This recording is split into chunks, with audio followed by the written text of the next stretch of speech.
जब तुम हर हफ्ते यहाँ आते मुझे लगता था तुम मुझसे मिलने आए हो, पर तुम मेरी पीठ पीछे इस नौकरानी के साथ गुलछरे उड़ाने आते थे। तुम्हारे जीजाजी तुम्हारे साथ मुझे भी जीते जी मार डालेंगे। दीदी जो हुआ सो हुआ, बस आप 1 लाख रुपए दे दीजिए ताकि ये मेरे बच्चे को गिरा सके। इतनी बड़ी रकम मेरे पास कहाँ से आएगी बताओ?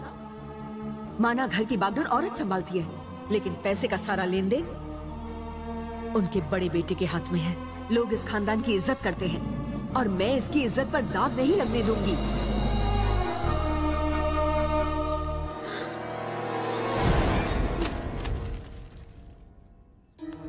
इतना पैसा तेरे पास कहाँ से आया? चोरी चकारी करनी शुरू कर दी? नहीं साहब। तो बता इतना पैसा आखिर तुझे किसने दिया? मैं तुझसे कुछ पूछ रहा हूँ। पैसे मैंने दिए थे पिताजी। क्यों दिए? अबॉर्शन कराने के लिए पिताजी।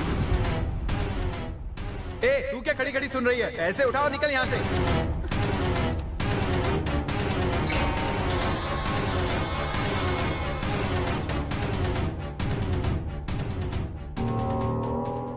तुझ जैसे बिन माँ के बच्चे को लाड प्यार देके मैंने बड़ी गलती की। घर की जिम्मेदारी तुझे सौंपी ताकि तू दुनियादारी को समझ सके, लेकिन आज तूने उस नौकरानी को माँ बना के मेरी परवरिश पर दाग लगा दिया।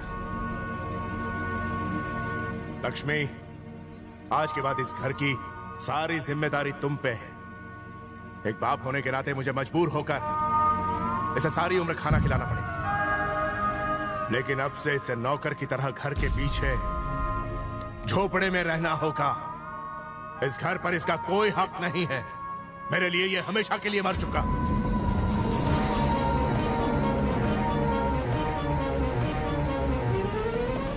दीदी, सांप भी मर गया और लाठी भी नहीं टूटी।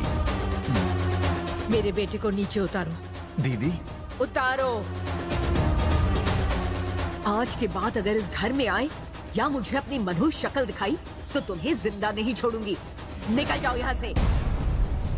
अगर ये बात मेरे पति को पता चल जाती तो वो मेरे भाई की जान ले लेते। मेरे भाई की गलती की सजा उस बेचारे ने अपने सर पर ले ली और आज उसके पिता उसके लिए पराये बन गए।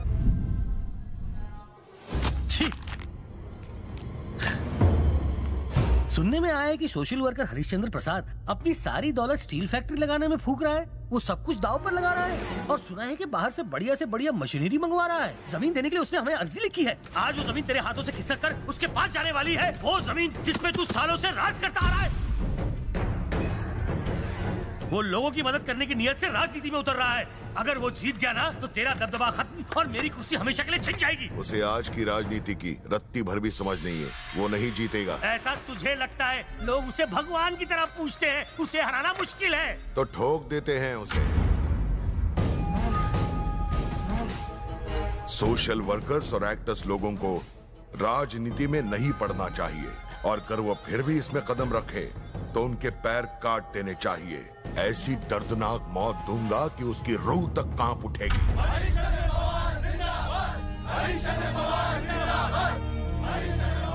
मुझे और मेरे परिवार को इतना प्रेम और सम्मान देने के लिए मैं आप सबका आभारी हूं। राजनीति में उतरकर मेरा तात्पर्य आप लोगों की वाहवाही लूटना नहीं, बल्कि आप लोगों का जीवन संवारना है।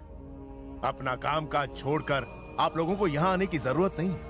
मैं खुद चलकर आपके पास आऊंगा। सर, मैं इस इलाके का इंस्पेक्टर हूँ, फिर भी आपको सिक्योरिटी नहीं दे सकता, मगर वक्त आने पर आपके लिए अपनी जान तक दे सकता हूँ। हमें पक्की खबर मिली है कि जब आप नॉमिनेशन भरने जाएंगे तब आप पर जानलेवा हमला किया जाएगा। जान लेना ऊपर वाले के हाथों में।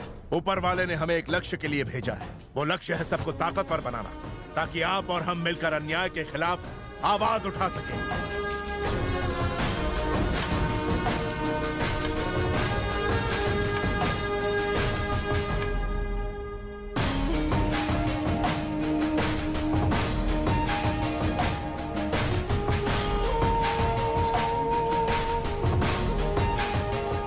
मेरे साथ सिर्फ ड्राइवर और एक गवाह जो पेपर्स पर साइन करेगा। उसके अलावा इलेक्शन ऑफिस में और कोई नहीं जाएगा। सुनिए, लोग आपके साथ आना चाहते हैं लेकिन आप सबको मना कर रहे हैं।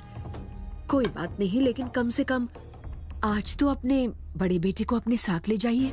लक्ष्मी, मैं इस रिश्ते को सालों पहले खत्म कर चुका हूँ। ना वो मेरा बेटा है और ना ही मैं उसका बाप।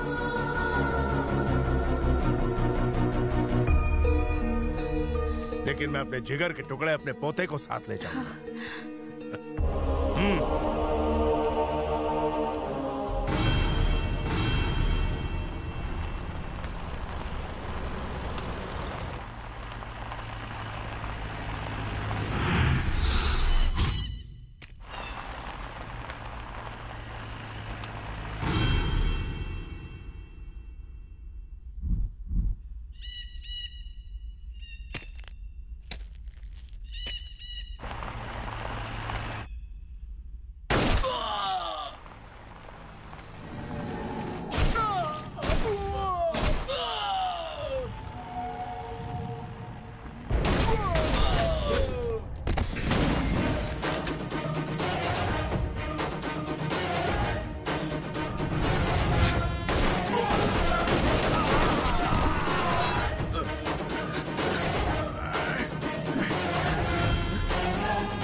बुड्ढे का अब तक राम नाम सत्य क्यों नहीं हुआ? भाई इसे ऊपर भेजने का हमने पूरा गेम पिछाया था, पता नहीं साला लोचा किधर हो गया।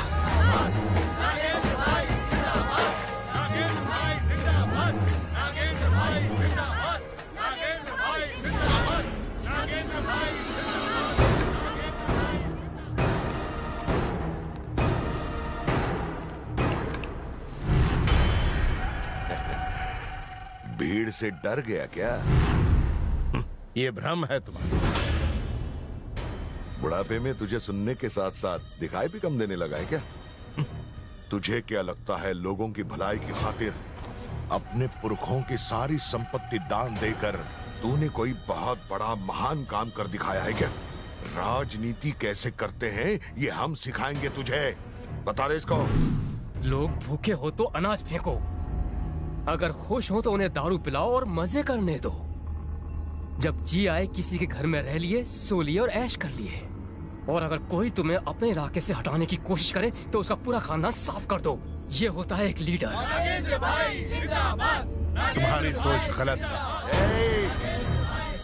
सरकारी ऑफिस में आया हूँ ना, इसलिए मैं अपने साथ कोई हथियार लेकर नहीं आया हूँ तेरे कहने पर, वरना आज यहीं इस बुड्ढे का सर काट के इसे बताते कि सच क्या है।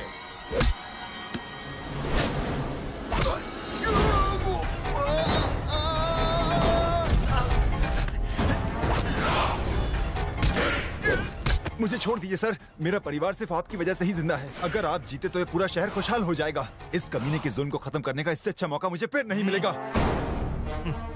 मेरी आंखें मुझे धोखा दे रही। अगर मेरी आंखें मुझे धोखा देती ना तो अब तक तेरा राम नाम सत्य हो चुका होता। ये जिंदा रहा तो आपको जीतने नहीं देगा। मैं मार दूंगा इसे ताकि आपको जीतने से कोई रोक ना सके। मैं राजनीति में इसलिए कदम रख रहा हूं ताकि सबको पता चले कि बुराई पर अच्छाई की जीत आज भी हो सकती है। और इसका मजा तब आएगा जब ये उसे देखने के लिए जिंदा रहेगा। जब ये तुझे मारने के लिए आया तब तेरे पीछे खड़ी ये भीड़ तुझे बचाने के लिए एक कदम आगे नहीं आई। लेकिन जरा देखिए, अपने लोगों की जिंदगी बनाने के लिए तुझे रास्ते से हटाने आया था। शायद आज तेरा दिन अच्छा है।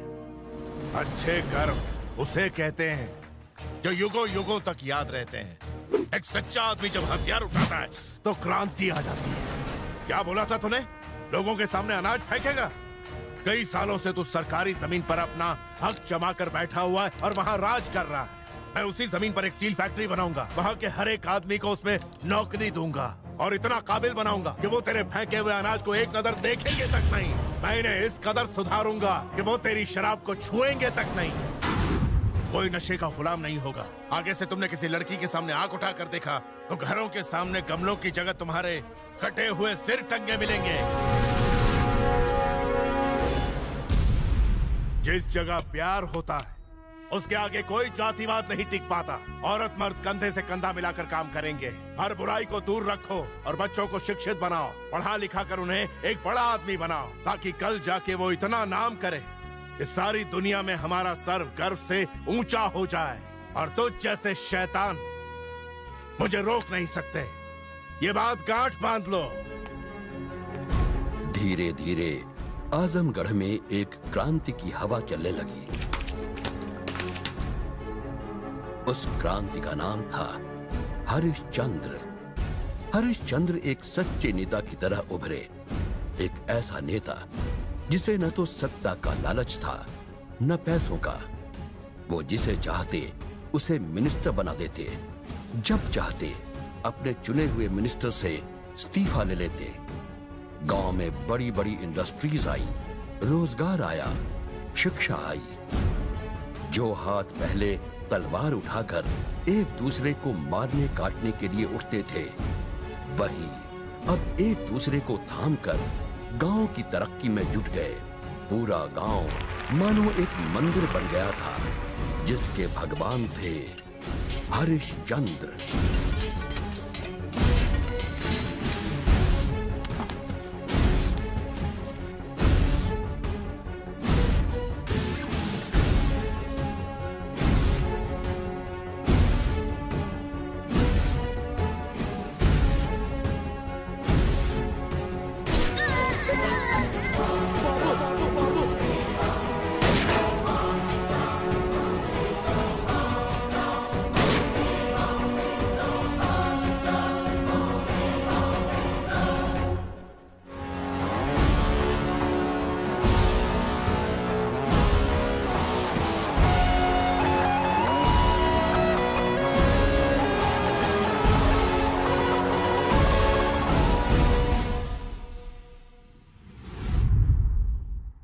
डॉक्टर, अर्जेंट केस है, ब्लीडिंग बहुत हो रही है। इसकी ड्रेसिंग कर दो। Okay sir. सर, ये मेडिसिन की लिस्ट है, बगल के मेडिकल शॉप से ले आइए, जल्दी कीजिए।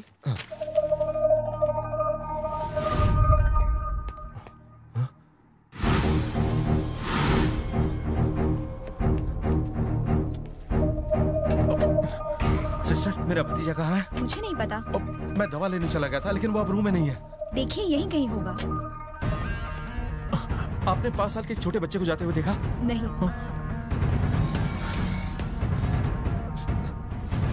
लोहा गर्म था और मैंने हथौड़ा मार दिया, जिंदगी भर का जख्म दे दिया। आगे बताओ क्या करना है? हमें हरिश्चंद्र की मौत चाहिए, मौत। थोड़ा सब्र करो, सब्र। कहते हैं सब्र का फल मीठा होता है। कौन है ये? रामकृष्ण प्रसाद का बेटा।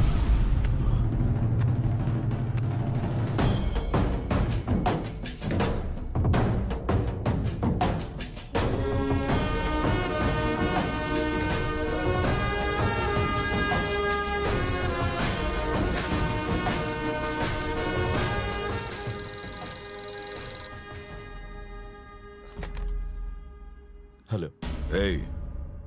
अपने भाई को फोन दे। वो यहाँ नहीं है। वो मंदिर की छत पर बैठा हुआ है, तेरे बाप का बॉडीगार्ड बना हुआ है। नीचे बोला।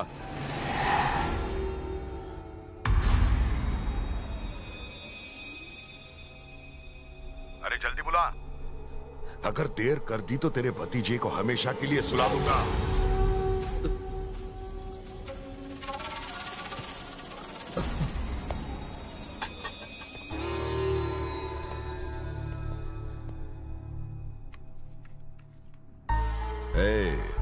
बुढ़े की रक्षा तो तूने अच्छी तरह कर ली, ऐसे आदमी की रक्षा क्यों कर रहे हो जो तुम्हें अपना बेटा मानने से भी इनकार कर रहा हो?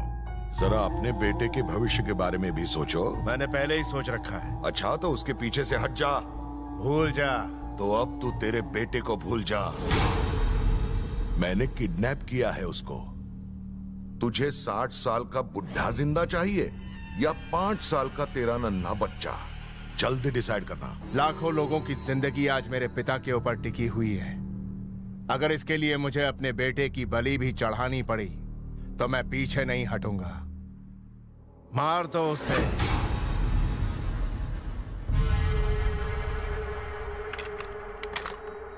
भैया, मेरा बेटा मरा नहीं। सबसे कहना वो कहीं खो गया है। इस उम्र में बाबूजी ये सदमा सह नहीं पाएंगे।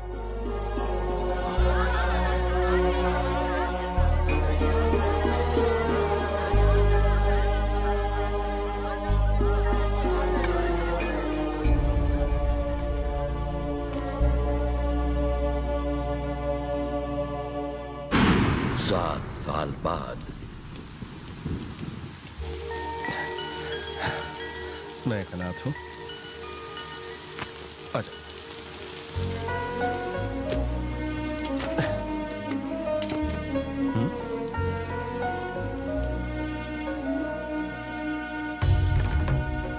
बेटा कौन हो तुम? मैं एक अनाथ हूँ। पढ़ाई करने के लिए मेरे पास पैसे नहीं है। दिल छोटा करने की बिल्कुल जरूरत नहीं है बेटा। पैसा क्या होता है? पैसा तो आज है कल नहीं है, लेकिन दिमाग तेज होना चाहिए। दिमाग लगाओगे तभी बड़े आदमी बनोगे, और इसके बाद तुम्हें किसी के आगे हाथ फैलाने की जरूरत नहीं।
क्यों रे, आंसू बहा रहा है? सालों पहले अगर तेरा बाप मेरी जिंदगी बर्बाद करने के लिए राजनीति में नहीं उतरता तो आज तुझे ये दिन देखना नहीं पड़ता। अब मैं तुझे जो बताने वाला हूं उसे सुनकर तेरे होश उड़ जाएंगे। मैंने तेरे बाप को नहीं मारा, तेरे अपने खून से उसे मरवाया। अब तेरे इस कातिल बेटे के हाथों में तेरे पूरे परिवार को मरवाऊंगा। 20 साल बाद नागपुर सेंट्रल जेल।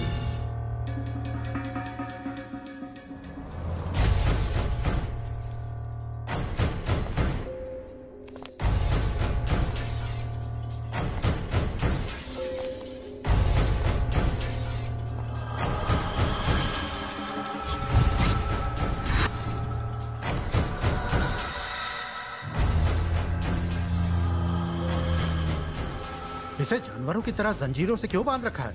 ये भी हमारी तरह इंसान है। चलो इसकी बेड़ियां खोलो। जंगली जानवर को बेड़ियों में ही जकड़ कर रखा जाना चाहिए सर। रूलिंग पार्टी के लीडर से बात कर रहे हो तुम? तुम्हारा ये डीजीपी भी पानी भरता है मेरे आगे। इसे खोलना है या सस्पेंड होना है? मुझे इससे पूछताछ करनी है। तुम सब यहां से जा सकते हो।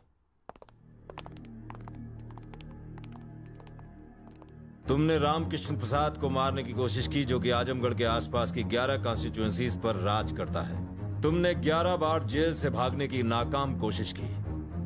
अब आज तुम्हें उसे मारने का मौका मिल रहा है। हम और हमारा पूरा सिस्टम तुम्हारे साथ है। उसे मारने पर तुम्हारा बदला पूरा हो जाएगा और हमारी पार्टी 11 कॉन्स्टिट्यूएंसीज पर जीत जाएगी और अगली सरकार फिर से हमारी बनेगी। उसको मारने के बाद तू मेरा एनकाउंटर करवा देगा और मीडिया बुला के ये पब्लिसिटी करवाएगा कि तुमने रामकृष्ण प्रसाद के कातिल को 24 घंटे के अंदर एनकाउंटर में ढेर कर दिया और अगला इलेक्शन जीत जाएगा। क्यों, यही प्लान है ना? नागेंद्र, डीजीपी ने तो कुछ इसी तरह का प्लान बनाया था। लेकिन मैं तुमसे एक वादा करता हूं, जैसे ही हमारी यहां नई सरकार बन जाएगी, हम मर्सी पिटिशन का सहारा लेकर तुम्हें इन बेड़ियों से आजाद करवा देंगे और हम तुम्हें बना देंगे आजमगढ़ का बेताज बादशाह।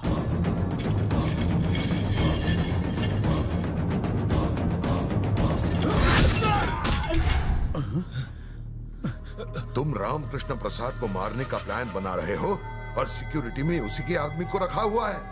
यही है तुम्हारा सिस्टम? हाँ?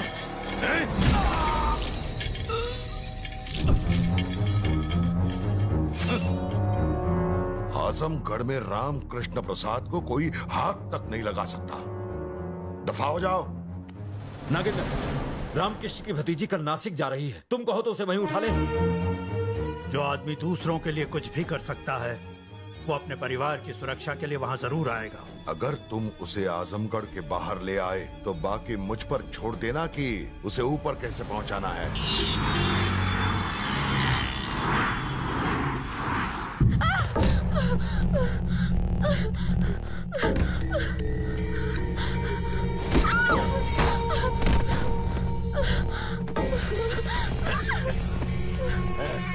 और कितना भागेगी जाने मन?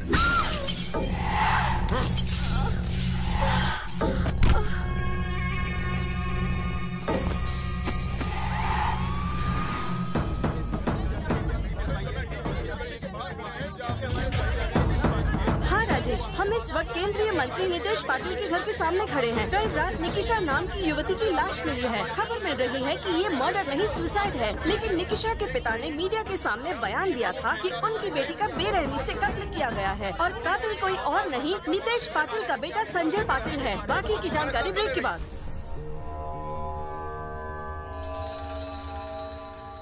ये कौन है? जिस लड़की का खून हुआ है उसके पिता। आपके पापा ने उन्हें यहाँ बुलाया है। सुबह सुबह मैं कॉफी पीता हूँ क्या? जा जाके मेरे लिए थोड़ी सी विस्की लेके आ, जा। पूरा देश निकिशा के पिता और नीतीश पाटिल के बीच हुई मीटिंग को जानने के लिए बेचैन है। उनके बीच क्या बातचीत हुई, इस बात का पता तब तक नहीं चल पाएगा जब तक निकिशा के पिता बाहर नहीं आते। कैमरामैन रवि के साथ संध्या जी न्यूज़। केशव भाव। हाँ सर। गोरेगांव की मीटिंग का क्या हुआ? कैंसिल हो गई सर। तो फिर हीरा नंदानी वाले को यहाँ बुला लो। ठीक है सर। ये निकिशा के पिताजी हैं सर। इसे संभाल के रखो। जी सर। ये है निकिशा के पिताजी। नमस्कार साहब, कैसे हैं आप? बसा बसा बसा बसा बसा। आयुष्मान भव। ये गाढ़वा बड़ों के सामने पैर फैलाकर नहीं बैठते। देखिए ना साहब, अपनी बिटिया के साथ भारी अन्याय हुआ है और ये मीडिया वाले ऐसे प्रमोट कर रहे हैं जैसे कोई फिल्म स्टार हो। संजय अमेरिका में पढ़ता है। वहाँ के लोग तो शादी से पहले ही डेट पर जाते हैं, घूमते हैं। अब वहाँ की हवा लग गई इसे भी। आपने तो अपनी बेटी को पढ़ाया लिखाया, अच्छे संस्कार दिए, उसे हर वो चीज दी जो एक बाप अपनी बेटी को देता है। अब इसमें गलती संजय की है ही नहीं ना, गलती तो आपकी है। इस जमाने में ऐसी खूबसूरत लड़की पैदा ही नहीं करनी चाहिए थी। लड़के तो पीछे पड़ेंगे ही, जहाँ कहीं फूल देखा भौरे पीछे चले आते हैं। मेरे पास बेकार की बातों के लिए वक्त नहीं है। बताइए मुझे क्यों बुलाया? जब बस अपनी औकात में रहे। मेरी किस्मत अच्छी है, मेरे जैसे नेता ने अपने घर बुलाया। तुम जैसों की लड़कियां होती ही हैं हमारी मौज मस्ती के लिए। हम लोग जो चाहे वो कर सकते हैं, तुम्हारे और तुम्हारी जवान बेटियों के साथ। साल्या मीडिया में बयान देकर खुद को बहुत बड़ा हीरो समझ रहा है। कुछ नहीं होगा इस कवरेज से। इस देश में न्याय नाम की चिड़िया जिसे अपनी बेटी के लिए ढूंढ रहा है वो कहीं नहीं मिलेगी। एक बात समझ ले तूने क्या सोचा? 20 साल से जमाई हुई मेरी इस राजनीति की दुकान को तू एक ही दिन में बंद करवा देगा? हलवा समझा है क्या? उसेड़ दूंगा कुत्रिया। तेरी बेटी के पास पहुंचा दूंगा तुझे भी। केशव भाव। जी सर। चल पकड़िए चेक, पूरे 50 लाख का है। जिस मीडिया के सामने तूने मेरे बेटे को नंगा किया था, उसी मीडिया के सामने जाकर उसे कपड़े पहना। चल गए? नहीं लेगा? अरे इसकी बड़ी बेटी दिखने में कैसी है? वो तो उस मरी हुई से भी ज्यादा माल है पप्पा। अक्कल आली तुला। इसको फिक्स डिपॉजिट में डाल, बुढ़ापा आराम से कट जाएगा। चल निकल। आयुष्मान भवा। केशव भाव। जी सर। जरा कान साफ कर लो। उस न्यूज चैनल वाले को बुला लो। सर प्लीज बताइए, आप मंत्री जी से मिलने क्यों आए थे? आपको मंत्री जी ने क्यों बुलाया था? क्या आपको न्याय मिलने की उम्मीद है? बताइए। उनका कहना है कि संजय के अंदर कोई बुरी आदत नहीं है। आपका इस बारे में क्या कहना है? बताइए ना सर। मैं आपके सामने सब कुछ सच सच कहना चाहूंगा। मेरी बेटी बिगड़ गई थी। रात भर पब में घूमना, उसे नशे की लत लग गई थी। उसी नशे की हालत में उसने आत्महत्या कर ली। खैर अब तो मेरी बेटी वापस नहीं आ सकती, इसलिए मैंने सोचा क्यों ना उसकी मौत से थोड़े पैसे कमा लिए जाए, अमीर बना जाए। इसलिए मैंने मिनिस्टर के बेटे पर गलत इल्जाम लगाया। देखा आपने, एक मिडिल क्लास आदमी ने अपनी औकात दिखा दी। उसने अपनी बेटी की मौत से भी पैसा कमाने का मौका नहीं छोड़ा। बेचारे उस सीधे साधे मिनिस्टर के बेटे पर इल्जाम लगा दिया। एक बार फिर यह साबित हो गया कि गरीब अमीर की दौलत और नाम से जलते हैं। Over to studio. Party worker celebrate कर रहे हैं। अरे दरवाजा बंद कर रहे। MDTV की तरफ से आपको congrats sir. Thank you sir. क्या मैं आपसे एक पर्सनल सवाल पूछ सकता हूँ सर? प्लीज मना मत कीजिएगा। पूछो ना। सुना है आपका हट्टा कट्टा बेटा नामर्द है। मैं नहीं कह रहा हूँ, सुना है मैंने। कितनी बुरी बात है। अब आप ही बताइए, एक नामर्द रेप कैसे करेगा? आप जनता को सच बताइए ना सर। जिस साले ने ये खबर दिखाई है उसकी बहन को भेज मेरे पास, फिर देखना भरी मीडिया के सामने मैं बता दूंगा मर्द कौन है और नामर्द कौन है।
सिक्योरिटी से बचाओ, रुक जाओ।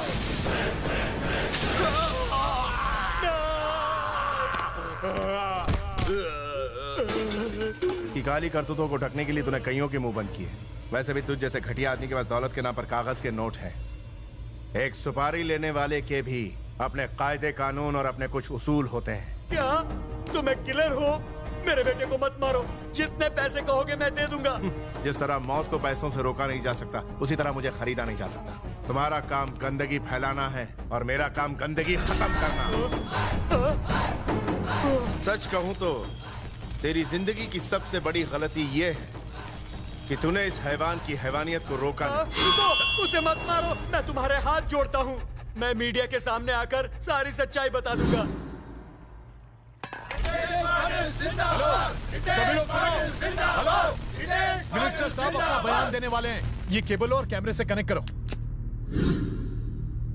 महाराष्ट्राच्या जनतेला माझा नमस्कार। मेरे बेटे संजय पाटिल ने निर्दोष निकिशा का रेप करके उसकी हत्या की थी। निकिशा के पिताजी को बुलाकर उन्हें डरा धमकाकर मीडिया के सामने गलत बयान देने पर मैंने मजबूर किया था, लेकिन अब मेरी आंखें खुल गई हैं। मेरे बेटे ने जो अपराध किया है उसमें उसका साथ दिया, इसलिए मैं भी अपराधी हूँ। मैंने इस अपराध के लिए खुद को सजा दी है। इतना ही नहीं, मैंने अपने बेटे को भी सजा दी है।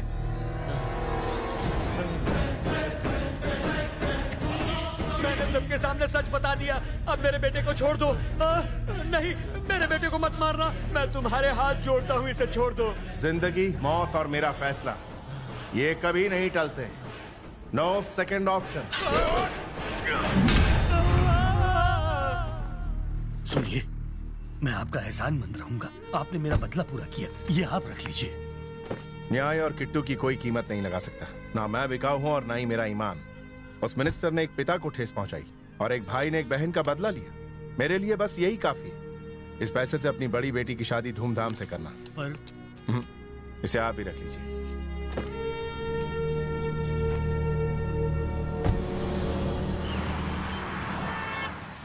चाहे कोयले की खान में हो या ईश्वर के गहनों में, हीरा हीरा होता है। धन्य है तुम्हारे माँ बाप जो तुम जैसा बेटा मिला। ऐसे कह रहे हैं जैसे आप मेरे माँ बाप को अच्छे से जानते हैं। अब अगर उन्हें जानता होता तो तुम्हें कब का उन्हें सौंप दिया होता। तुम 5 साल के थे जब मुझे मिले थे, बस तब से तुम मेरे साथ ही रह रहे हो।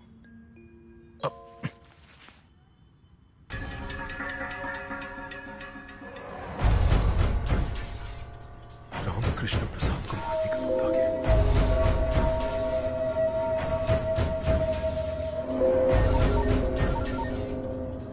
मैसेज मिला कि नहीं? मैं 10 मिनट में फोन करता हूँ। कौन है? पुराना दोस्त है।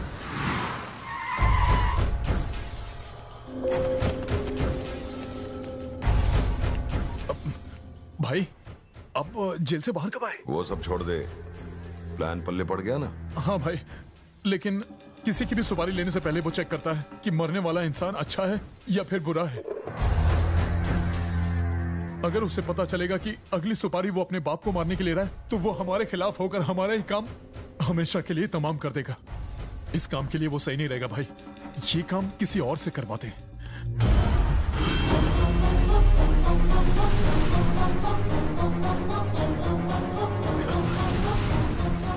दोस्त था, बचपन का दोस्त। चाय, थैंक्स।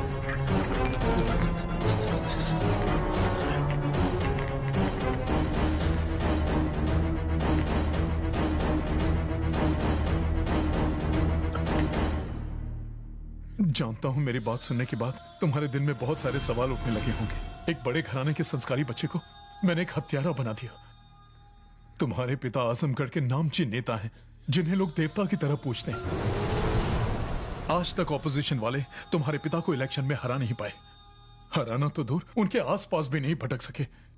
इसीलिए वो उन्हें मारने का प्लान बना रहे हैं। इस फोन में उसकी सारी जानकारी है। जो गलतियां मैंने की थी उसके प्रायश्चित का दिन आ गया है। हो सके तो मुझे माफ कर देना। हमारा साथ यहीं तक का था बेटा।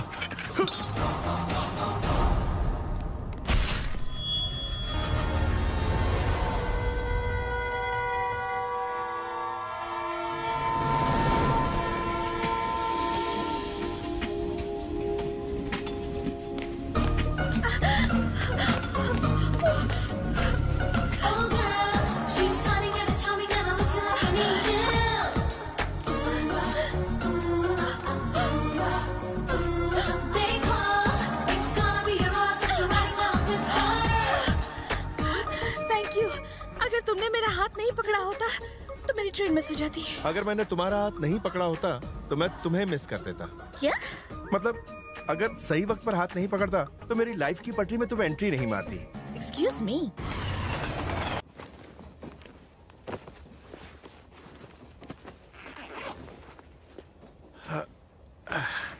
तुम मेरी कैबिन में क्यों आ गए? तुम्हारी? मगर पहले तो ये कैबिन रेलवे की थी। देखो, ज्यादा स्मार्ट बनने की कोशिश मत करो। कोशिश क्या करना, मैं तो पैदा ही स्मार्ट हुआ हूँ। इससे अच्छा तो मैं जनरल डिब्बे में चली जाती। मुझे लगा तुम स्पेशल क्लास की हो, मगर तुम तो जनरल कंपार्टमेंट की निकली। तुम क्या मुझे चालू टाइप समझते हो? वैसे शक्ल से नहीं लगती। तुम्हें मेरे बारे में पता नहीं है। मेरा सैंडल नंबर है 10, जूती नंबर 9, थप्पड़ का नंबर 5 और घूसा फ्री में है इनके साथ। अब तुम्हें समझ में आ गया ना सब कुछ? तुमने अपना मोबाइल नंबर नहीं बताया। तुम जैसे लड़के को मैं अपना मोबाइल नंबर दूं? मोबाइल तो क्या, मैं तुम्हें अपनी स्माइल तक ना दूं। तुम जानते नहीं मैं कौन हूँ। वेरी गुड, फिगर अच्छा है। आप कहो तो मैं भी अपने फीचर्स बताऊं? बको। मैक्सिमम हड्डी तोड़ने का, मिनिमम जिंदा छोड़ने का, सर फोड़ने का, नाक में करंट जोड़ने का, गर्दन मरोड़ने का, वर्ल्ड रिकॉर्ड। पता है किसके नाम दर्ज है? वो महान आत्मा तुम्हारे सामने बैठी है। शायद कमेंट्री में तुम्हें मजा नहीं आया, मैं तुम्हें हाइलाइट्स दिखाता हूं।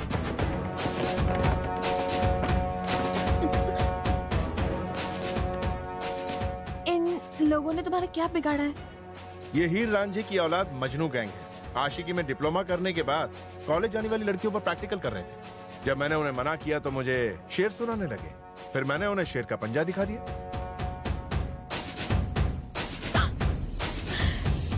ये लड़की कौन है और इसकी नाक पे इतना गुस्सा क्यों है? सोनिया। धांसू है ना? पब्लिक में मारधाड़ करने के लिए उसने मेरे खिलाफ पुलिस कंप्लेंट करके मुझे जेल करवा दी। जब सच्चाई का पता चला तो उसे गलती का एहसास हुआ और उसने मेरी बेल करवा दी। फिर उसने सॉरी बोला होगा? हाँ बोला, और मैंने उसे माफ कर दिया। तब तो वो बहुत खुश हुई होगी। वो तो खुश नहीं हुई, पर तुम बड़ी खुश लग रही हो। ओहो, बताओ ना फिर क्या हुआ? खुद ही देख लो। मुझसे गलती हो गई थी, इसलिए मैंने तुम्हारी बेल करवाई। इसके अलावा हमारे बीच और कुछ नहीं है। मेरे ज्यादा पास आने की, मुझसे दोस्ती करने की, प्यार दिखाने की या मेरी बेमतलब तारीफ करने की कोई जरूरत नहीं, समझ गए? I hate love stories. तो फिर उससे शादी की तुमने? नहीं, उसने मना कर दिया। पर क्यों? मुझे कल ही पता चला कि सोनिया को कैंसर है और इस वक्त हॉस्पिटल में उसकी ट्रीटमेंट चल रही है। क्या कहा? हाँ, सिर्फ 1 हफ्ते की मेहमान, ऐसा डॉक्टर का कहना है। मैं उससे शादी करने जा रहा हूँ क्योंकि सोनिया एक सुहागन के रूप में मरना चाहती है। ये उसकी आखिरी इच्छा है। हैंडराइटिंग अच्छी है तुम्हारी? तुम्हारी मूछें भी अच्छी हैं। क्या लिख रही? यही कि तुम्हारी मूछें मैं कभी नहीं भूल पाऊंगी। पता नहीं और कितने लोगों की मूछें तुम्हें अच्छी लगी होंगी। 2 लोगों की, तुम्हारी और मेरे बचपन के दोस्त की। उस दोस्त की बचपन में भी मूछें थी? नहीं, वो अक्सर नकली मूछें लगाता था। ठीक है, मुझे जरा जगा देना, मैं ऊपर सोने जा रहा हूँ।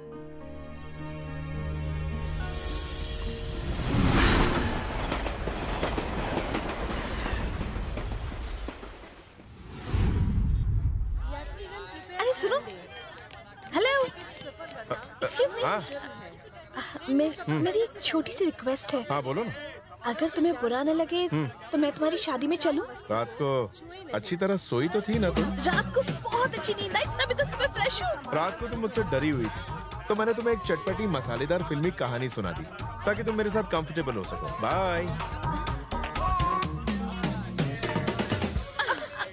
हाँ, 1 मिनट।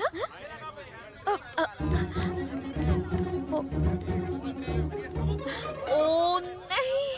अरे पूजा, तुम किसे ढूंढ रही हो? तुम्हें भी अभी आना था, थोड़ा ट्रैफिक में नहीं फंस सकती थी? तुम्हारी वजह से मेरे बचपन का दोस्त चला गया। मेरे अलावा और कौन तुम्हारा बचपन का दोस्त है? अरे वो मुझे ट्रेन में मिला था, बिल्कुल मेरे अंकल जैसी शक्ल थी उसकी, वही आंखें, वही होठ। मुझे लगता है वो मेरे अंकल का बेटा जो बचपन में खो गया था।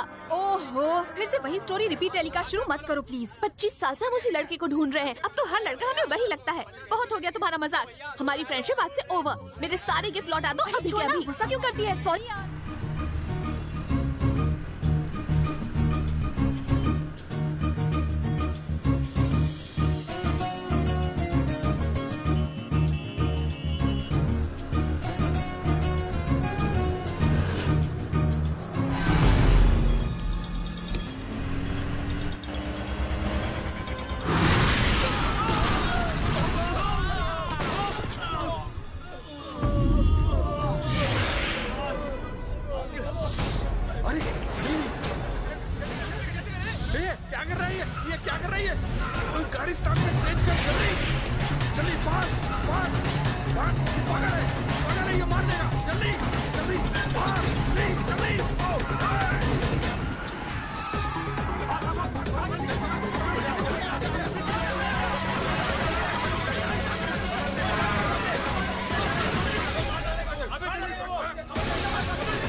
ये लिंक रोड कहाँ है?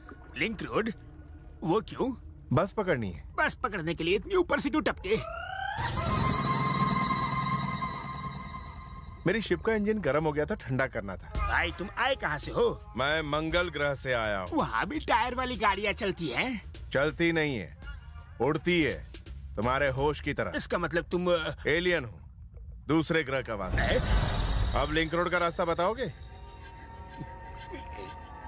Thank you.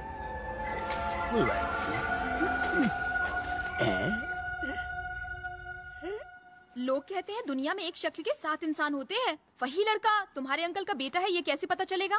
मैं तुम्हें बताती हूँ कैसे पता चलेगा। मेरे दादाजी अपने इलाके के दबंग थे। जितना उनका नाम था उतने उनके दुश्मन भी। जब मेरा दोस्त 5 साल का था तो मेरे दादाजी के साथ एक कैंपेन में गया था और दादाजी का दुश्मन उनका पीछा कर रहा था और उसने उन पर गोली चला दी। गोली इस बच्चे को लग गई। लकीली वो बच तो गया, मगर गोली ऐसी जगह लगी है कि न वो दिखा सकता न बता सकता है। मगर उसे गोली लगी कहाँ थी? एग्जैक्टली यहाँ। बड़ी गलत जगह लगी गोली। हम वहाँ देखेंगे कैसे? अगर ये लड़का वही है तो निशान भी होगा। पहले उसे ढूंढो, फिर निशान ढूंढेंगे। किससे मिलना है? आपने मुझे पहचाना नहीं? मैं बॉबी। बॉबी? कौन बॉबी? आपकी बेटी का क्लासमेट बॉबी। बॉबी? तुम हो? करुणा, पूजा, देखो कौन आया है।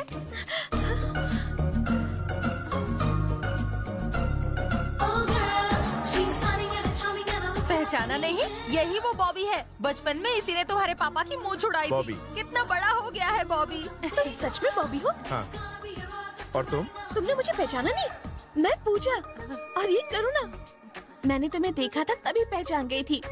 तुम बचपन में छोटे थे, अब कितने लंबे हो गए हो? डबल हो गए हो। अच्छा ये बताओ, इतने सालों बाद हमारा एड्रेस कहाँ से मिला? डायरी में देखा था। कौन सी डायरी? नहीं मतलब न्यूज़पेपर में देखा था। जब करुणा सिविल एग्जाम्स में फर्स्ट आई थी तो पेपर में छपा था, वहीं सारी डिटेल मिल गई। तो एड्रेस ढूंढने में कोई परेशानी नहीं हुई। अच्छा, सुना है कि अंकल का दिमाग अभी तक ठीक नहीं हुआ? मत पूछो, उनके चक्कर में हमारा दिमाग खराब हो रहा है। इस वक्त कहाँ है अंकल? जिनका नाम लिया और जिन हाजिर, उधर देखो वो रहे।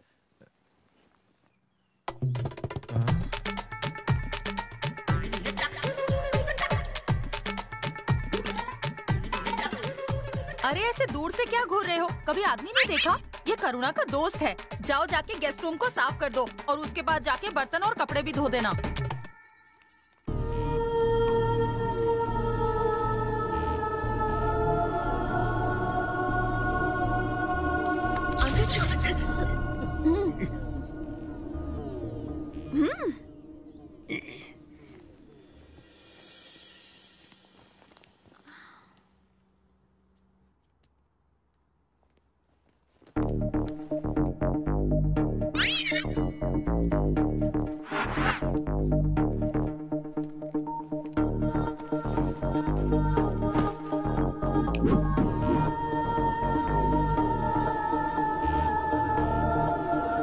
तुम्हारे दिमाग में एक सवाल घूम रहा है जो तुम्हें परेशान कर रहा है, क्यों?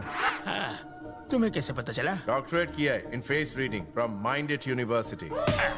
पृथ्वी वाले गूगल सर्च में सर्च करते हैं और हम सर्च में रिसर्च करते हैं। अच्छा, तो मेरे दिमाग में कौन सा सवाल घूम रहा है? सिर्फ सवाल नहीं, तुम्हारा दिमाग भी घूम रहा है कि एक एलियन मेरे जैसे गधे की बेटी का दोस्त कैसे हो सकता है। सही कहा ना? एक्चुअली महंगाई बहुत बढ़ गई। महंगाई मंगल ग्रह तक पहुंच गई? उससे भी ऊपर पहुंच गई है। हमारे यहाँ इतनी महंगाई बढ़ गई कि हवा के भी पैसे देने पड़ते हैं, वो भी सर्विस टैक्स के साथ। कितनी कीमत चुकानी पड़ती है? इतनी की 2 IPL टीम खरीद ले। यहाँ पृथ्वी पर सब कुछ सस्ता है, इसलिए पापा ने मेरा सेंट मैरी में एडमिशन करा दिया। वहीं करुणा से मेरी दोस्ती हो गई।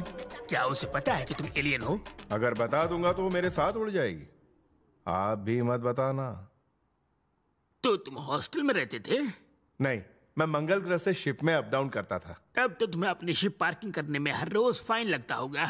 नहीं, आपने मेरी लैंडिंग देखी थी ना? मैं अपनी शिप पानी में फ्री पार्क करता था। पानी में लैंड करने से किताबें गीली हो जाती होंगी? वाटरप्रूफ थी। लेकिन तुम तो गीले हो गए थे। हाँ, मेरी बैटरी थोड़ी लो हो गई।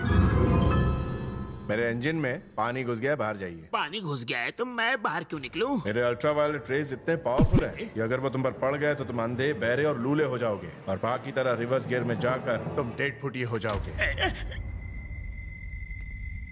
अंकल, आपका मुंह क्यों खुल गया? अब मैं क्या बताऊं? मुंह खुल गया और मेरी आंख भी खुल गई। कुछ और खुल जाए इससे पहले मुझे खुली हवा में जाने दो।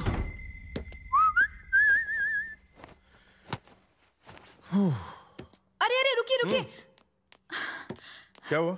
इस बाथरूम का नल थोड़ा खराब है, दूसरा बाथरूम यूज कर लीजिए। कहाँ है दूसरा वाला? उधर। मुझे बहुत डर लग रहा है। कोई हॉरर फिल्म नहीं, निशानी तो देखना है।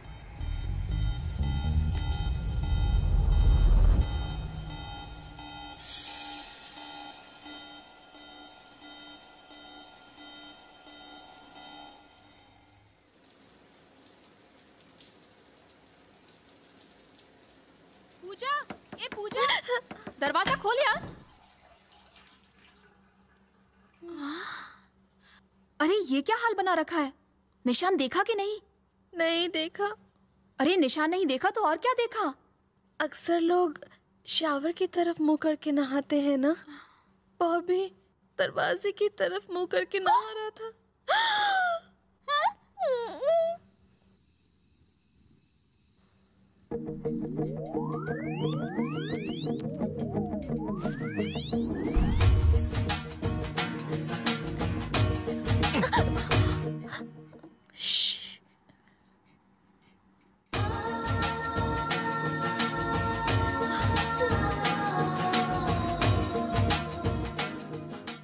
इतना अंधेरा क्यों है भाई?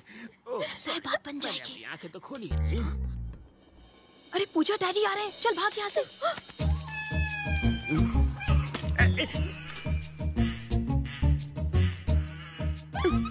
डेटा केबल लगा के ऑनलाइन और मार्स में चैटिंग कर रहा है। अभी वाइफ को अपडेट करके इसे शट डाउन करता हूँ।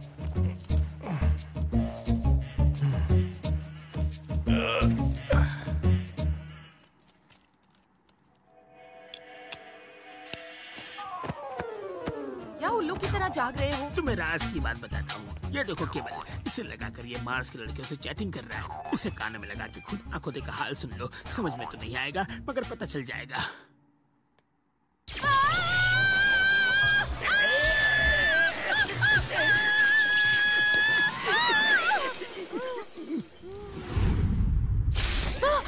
मम्मा, मम्मा, मम्मा होश में आइए। मम्मा,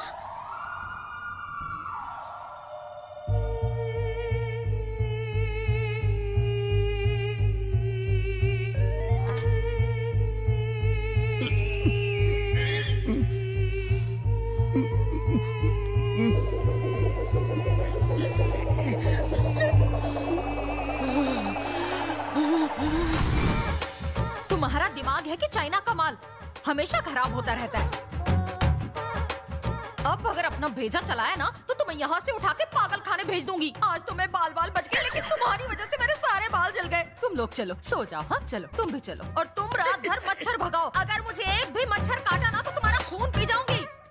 मैंने केबल छुआ तो मुझे कुछ नहीं हुआ। बीबी ने छुआ तो उसे 440 वोल्ट का झटका क्यों लगा? मार्स में उस वक्त लोड शेडिंग थी। Good night. मार्स पे भी लोड शेडिंग होती है?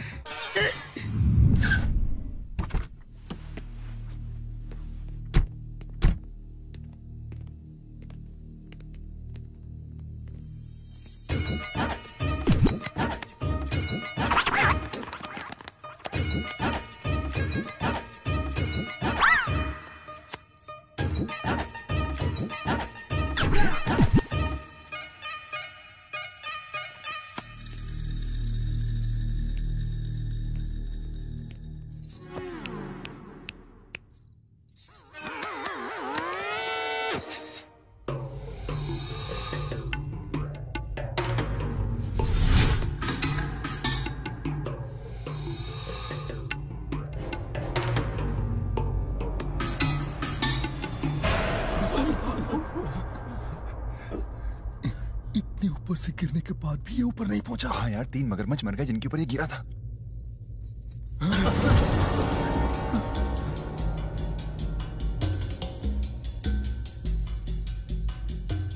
उसे देखकर नानी याद आ गई ना? पता है तुम्हें वो कौन है? कौन है वो? एलियन। एलियन? मुझे तो यही एलियन लग रहा है भाई।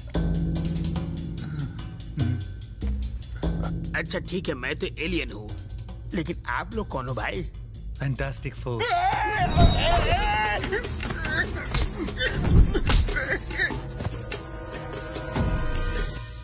कहाँ गया वो?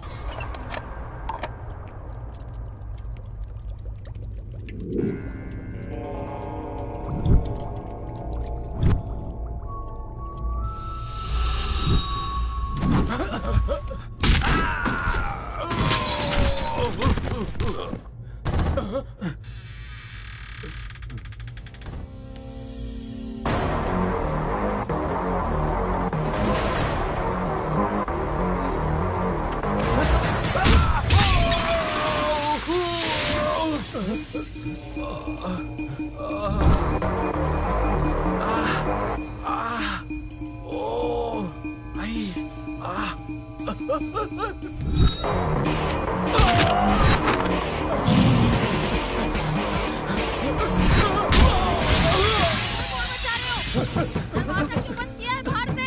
खोलो इसे। आखिर हो क्या रहा है बाहर? खोलो।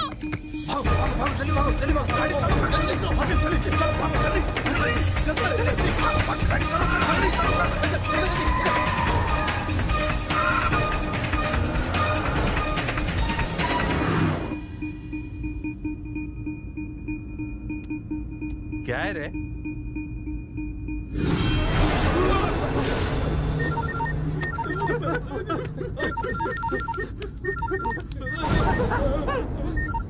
जुबे, काम खत्म हुआ कि नहीं? इतनी क्या जल्दी? अभी काम तमाम करके आपको खुशखबरी देता हूँ।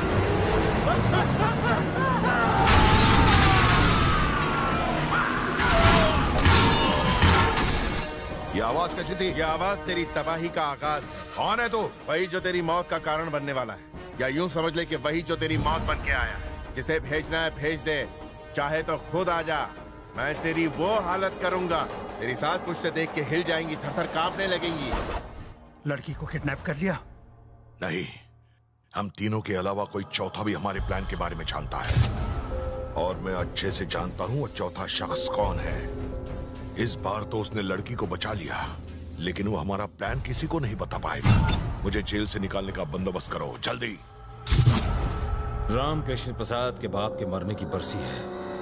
अगर हम उसमें शरीक हुए तो लोगों के दिल में हमारे लिए इज्जत बढ़ जाएगी, और अगर उस दौरान वो मर गया तो कोई हम पर शक नहीं करेगा। मैं तो तुम्हारे पागलपन से तंग आ गई हूँ। क्या तोड़-फोड़ मचा रहे हो? दरवाजा क्यों बंद किया है बाहर से? खोलो इसे। क्या चल रहा है? दरवाजा खोलो, खोलो। आखिर हो क्या रहा है बाहर?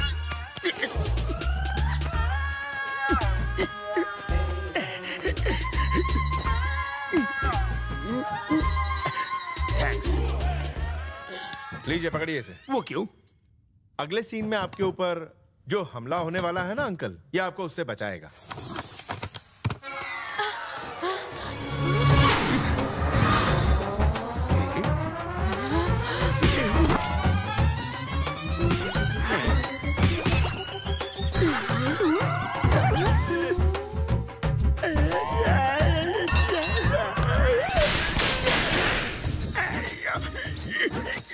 तुम्हारा दिमाग है कि चाइना का माल बार बार खराब हो जाता है। तुम्हारा तो रिप्लेसमेंट भी नहीं हो सकता। तो ऑनलाइन शॉपिंग में बेच दो ना, उसमें तो ऐसे डिफेक्टिव पीस भी बिक जाते हैं। इनको जो खरीदेगा उसे मेंटेनेंस का खर्चा भी देना पड़ेगा। पास में एक योगाश्रम है, वहाँ अंकल की अकल ठिकाने आ जाए। अकल को ठिकाने लगाओ या अंकल को, पर जल्दी कुछ करो।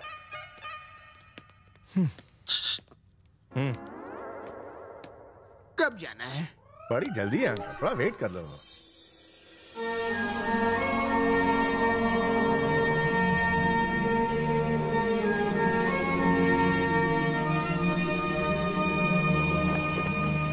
मंगल ग्रह के एलियंस यहाँ इंडिया में आ चुके हैं। टूरिस्ट के तौर पर आए हैं या सेटल होने? अगर सेटल होने आए हैं तो ज्यादा दिन टिक नहीं पाएंगे, 1 BHK खरीद नहीं पाएंगे, मंथली रेंट वो दे नहीं पाएंगे, और करप्शन में सांस ले नहीं पाएंगे। स्वामी जी, आप यही तो मार खा गए। बिना राशन कार्ड के अच्छे अच्छे सेटल हो गए, घूस देकर ये भी घुस जाएंगे। उनकी करेंसी तो डॉलर से भी बहुत महंगी है ना स्वामी जी? सच कहा बालक। अगर हमारे आयुर्वेदिक बिजनेस में वो पार्टनर बन जाए तो लाइफ सेट हो जाएगी। दूसरे बाबा की तरह आप भी मुझे फ्रॉड लग रहे हैं। अपना मुंह बंद रखो, कहीं भी बकबक शुरू कर देते हो। ये जो तुम्हारा भेजा है ना, इसमें सिर्फ भूसा भरा हुआ है। इसे ठीक कर दो, या तो कोई इसे अच्छा दिला दो। तुम टेंशन मत लो बेटी, ये योगा से ठीक हो जाएगा। योगा करना है स्वामी जी, पहले क्यों नहीं बताया? मुझे तो लगा था कि आप झटके देंगे। जैसा योगा करना है करूँगा, मगर सच्चाई यही है कि ये एलियन है। योगा करना है ना? चलो। उधर बाहर कहाँ जा रहे हो? इसके अंदर जाना है। इसके अंदर मैं कैसे घुस सकता हूँ स्वामी जी? आप लोग इन्हें घुसाकर बताइए कि कैसे घुसते हैं। घुसा तो आप ऐसे रहे हो स्वामी जी, जैसे मैं कि घूस का पैसा हूँ। घुस जाओ। अगर इस डब्बे में घुसा तो मुरब्बा बन जाएगा मेरा। तुम कुछ क्यों नहीं मुझे मुरब्बा पसंद है। अरे इसे जल्दी अंदर डालो, अगर ये इतना बोलेगा तो हमें भी डब्बे में जाना पड़ेगा। अरे ऐसा मत करो, मैं कोई बोलता हूँ क्या? भगवान के लिए छोड़ दो। अरे टेंशन लेने की कोई आवश्यकता नहीं है, कुछ देर में ये ठंडा हो जाएगा, मगर अंडा नहीं देगा।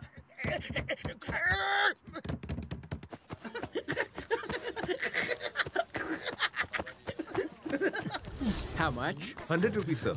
Okay.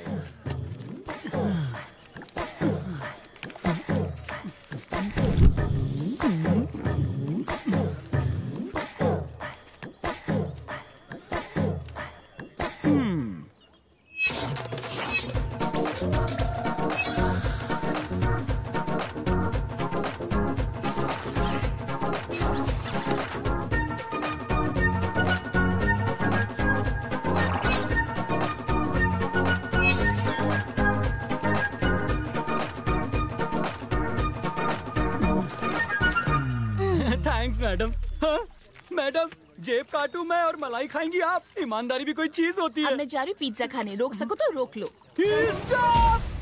तुम्हें तो पोलियो हुआ था ना?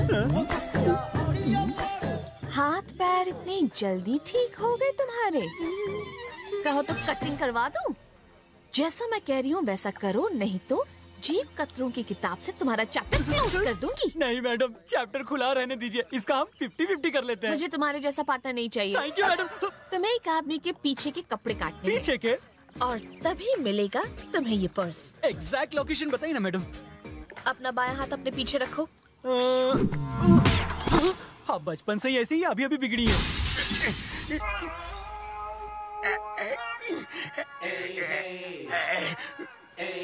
कैसा महसूस कर रहे हो? अब मुझे समझ में आ गया स्वामी जी, एलियन अपने यहाँ नहीं आ सकते। स्वामी जी, इनका दिमाग ठीक तो हो गया है ना? ये माँ का लाडला अभी तो सुधर गया है, मगर आगे अगर किसी तरह का कोई लक्षण दिखे तो इन्हें फिर से मेरे पास लेकर आ जाना। अगली बार इससे भी छोटे डब्बे में बिठाकर इलाज होगा। जी स्वामी जी। नहीं स्वामी जी, अब मैं बिल्कुल ठीक हो गया हूँ। आप कहे तो मैं कमर सीधी करके आ जाऊँ। आ जाओ। इस डब्बे ने मेरी कमर का कचूमर बना दिया है। आराम से। सुनिए, शायद आपने मेरी बात ठीक से नहीं सुनी। 10 एकड़ की जमीन के बीचों बीच 72 फीट ऊंची मूर्ति, भारत की सबसे बड़ी मूर्ति होगी ये। एक बात याद रखो, वो 10 एकड़ नहीं बल्कि 32 एकड़ है। वहाँ 8000 परिवार झुग्गी झोपड़ियों में अपना बसर करते हैं, अपने बच्चों का पेट पालते हैं। अगर उन गरीबों की जमीन पर कब्जा करके तुमने वहाँ पार्क या मूर्ति बनाने का सोचा और एक भी झोपड़ी को नुकसान पहुँचा तो तेरे अंतिम संस्कार के लिए तुझे 1 इंच जमीन नसीब नहीं होगी। लोगों ने अपनी मर्जी से मेरे पिता की मूर्तियाँ शहर में जगह जगह बनाई हैं। हमें और मूर्तियाँ खड़ी करने के लिए तुम्हारी भीख की जरूरत नहीं है। महान नेताओं को लोगों के दिलों में रहना चाहिए, डांबर की सड़कों और पत्थर की मूर्तियों में नहीं। अब बताओ, ये मूर्ति लगाने का ढोंग तुम क्यों कर रहे हो? वरना ये भी मुझे ही उगलवाना पड़ेगा। नहीं, देखिए दरअसल बात ये नहीं है, आप गलत समझ रहे हैं। ये शंकर राव का प्लान नहीं था। पार्टी हाई कमांड ने आपको खुश करने के लिए ये फैसला लिया था ताकि आप इनकी पार्टी में शामिल हो सके। वो क्या है ना, आपके उम्मीदवार पिछले 25 सालों से यहाँ से जीतते आए हैं। अगर इस बार इलेक्शन में आपने इनकी पार्टी का साथ दिया तो पार्टी हाईकमांड आपको अपनी पार्टी में बड़ी से बड़ी पोस्ट दे सकती है। पोस्ट सिर्फ नाम की चीज नहीं होती कि बस उसका बिल्ला लगाया और घूमते रहे। वो एक लीडर को दिया गया लोगों का विश्वास होता है। मैं तुम्हारी तरह विश्वासघाती नहीं हूं। मेरी जिंदगी से बढ़कर लोगों की भलाई है। लोगों को मुझ पर विश्वास है, और जो नेता लोगों की ना सोचकर अपने बारे में सोचता है वो नेता नहीं, दलाल कहलाता है। तुम जैसा दलाल जिसका ना तो कोई ईमान होता और ना ही कोई धर्म। चवन्नी चवन्नी में बिकते हैं तुम जैसे टुच्चे नेता। तुम्हारी पूरी पार्टी चवन्नी छाप नेताओं से भरी पड़ी है, यही सच है। तुम मेरी पार्टी और हाई कमांड की असली ताकत जानते कहाँ हो? अरे इन जाहिल लोगों की मदद करने का क्या फायदा? अगर आज के बाद मेरे सामने ऊंची आवाज में बात की या मेरे लोगों के बारे में कुछ भी गलत कहा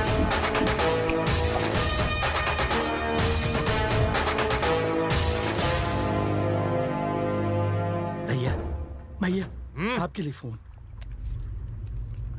बोलो। ए, कौन बोल रहा है? मुझे इतनी जल्दी भूल गया या याददाश्त कमजोर पड़ चुकी है? तेरा बुरा वक्त अब शुरू होता है। तेरे परिवार से किसी आदमी को नहीं बख्शूंगा। तेरी भतीजी मेरे कब्जे में है। देख कैसी इज्जत की धज्जियां उड़ाता हूँ उसकी। बचा सकता है तो उसे बचा ले, लेकिन इसके लिए तुझे गोरखपुर अकेले आना होगा। मैं तुझे वहीं मिलूंगा।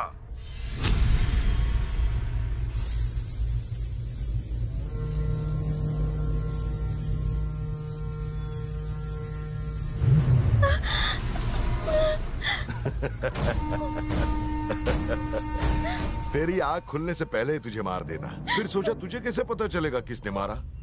तू सुपारी लेने से पहले मारने वाले की अच्छी खासी मालूमात ले लेता है ना? और मैं मारने से पहले मरने वाले को अपनी पूरी मालूमात देता हूँ, फिर मारता हूँ, समझे? अपना स्टाइल। तूने उसको 2 बार मरने से बचा लिया, अब बचा के दिखा। तू आजमगढ़ के टाइगर का बेटा है, कहीं तू चूहा तो नहीं है ना?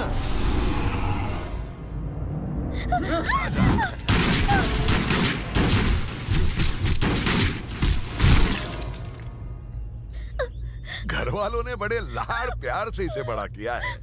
अब तेरे सामने मेरे पंटर लोग इसकी इज्जत लूटेंगे। तू सिर्फ देखता रह जाएगा, लेकिन इसे बचाने के लिए एक कदम भी आगे नहीं बढ़ पाएगा।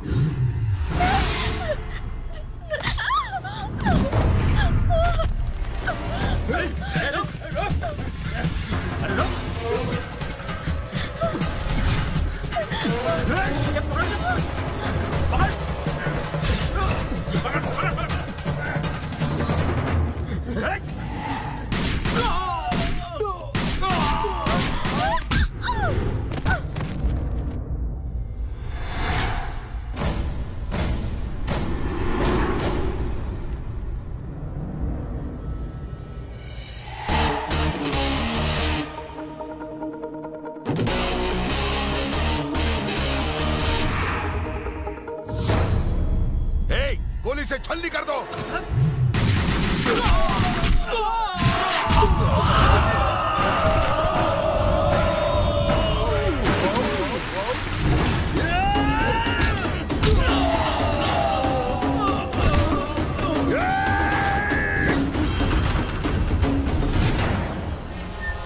डर मत, ये गन खाली है।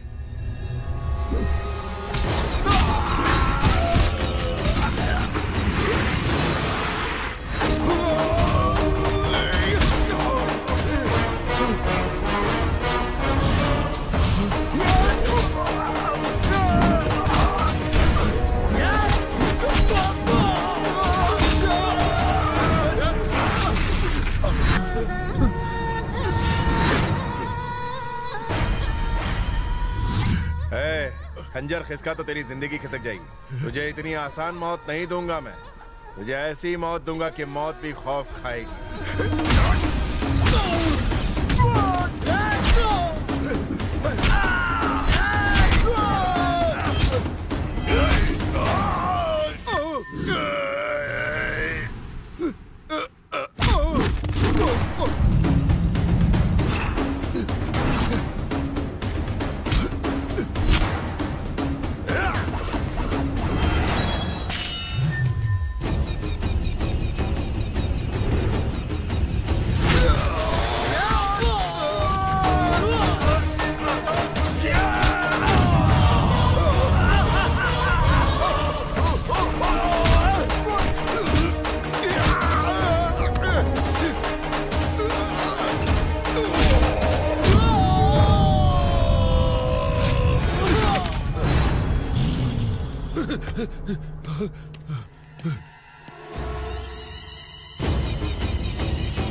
तूने मुझसे अकेले आने को कहा था ना। तू शायद भूल गया कि मैं अकेला ही 100 आदमियों के बराबर हूं। कहते हुए शर्म आती है, लेकिन तू तो मेरा दुश्मन कहलाने की भी लायक नहीं।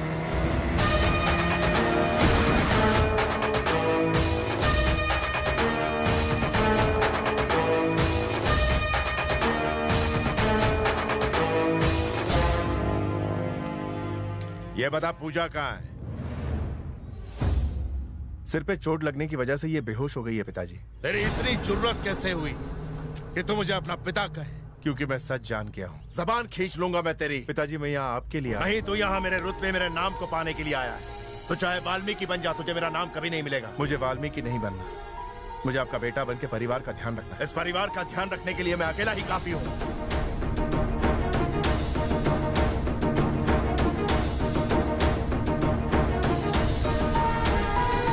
तुझे इस दुनिया में जहाँ जाना है जा, जिससे रिश्ता बनाना है बना ले।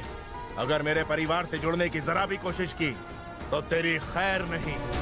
स्वामी जी, जितने दिन आपने मुझे इस डब्बे में रखा, उतने दिन अगर कोई मुर्गी को रखते तो 10 से 12 बच्चों की अम्मा होती। अपने आप को जादूगर समझते हैं आप? जादूगर ने लुच्चे तुच्चे पाखंडी है। हे राम, ये क्या बक रहे हो? स्वामी जी के बारे में तुम ऐसी बातें कह रहे हो? स्वामी जी, लगता है इन्हें 1 महीने डब्बे में रखना पड़ेगा, तभी ठीक होंगे। मैं 1 महीना घूम लूंगी। 1 महीने क्या घूमने जाओगी? मेरे साथ आजा, तुझे फ्री में वर्ल्ड टूर करवा देता हूँ। पापा के दिमाग में शॉर्ट सर्किट हो गया है। जिसे आप एलियन समझते हैं, वो पूजा के अंकल का खोया हुआ बेटा है। पूजा के अंकल का बेटा? लेकिन कभी किसी ने बताया नहीं। फेसबुक पे अपडेट तो किया था। अरे पागल, तो ये बात पहले क्यों नहीं बताई? मैं तो स्पेस रिसर्च सेंटर को फोन करने वाला था। उन्हें शायद मुझ पर तरस आ जाता और वो मुझे अपने साथ ले जाते। आपके धरती लोग से अच्छा है कि मैं एलियन लोग में सेटल हो जाऊं। आज्ञा दीजिए। भगवान ने पहले तो अच्छे लोगों को दुनिया के कोने कोने में बनाया, फिर दुनिया को गोल बनाया, पर मेरे नसीब में ही फटीचर भेज दिया।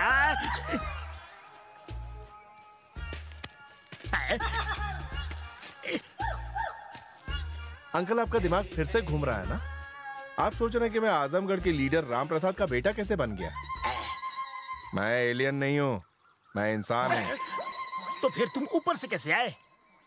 एक्चुअली कुछ लोगों ने बचपन में मुझे किडनैप कर लिया और अमेरिकन लैब में भेज दिया। वो लोग रिसर्च कर रहे थे कि मंगल ग्रह में जीवन है या नहीं। फिर उन लोगों ने रॉकेट से मुझे मंगल भेजा। वहाँ मुझे कुछ एलियंस ने गोद ले लिया और पाल पोस कर बड़ा किया। मेरी किस्मत फूटी थी कि तुम मेरी जिंदगी में आए। मुझे तो कल ही पता चला कि मैं कोई एलियन नहीं हूँ, राम प्रसाद जी का बेटा हूँ। मैं वापस मंगल गया सच्चाई का पता लगाने, तब जाके सच्चाई से पर्दा उठा।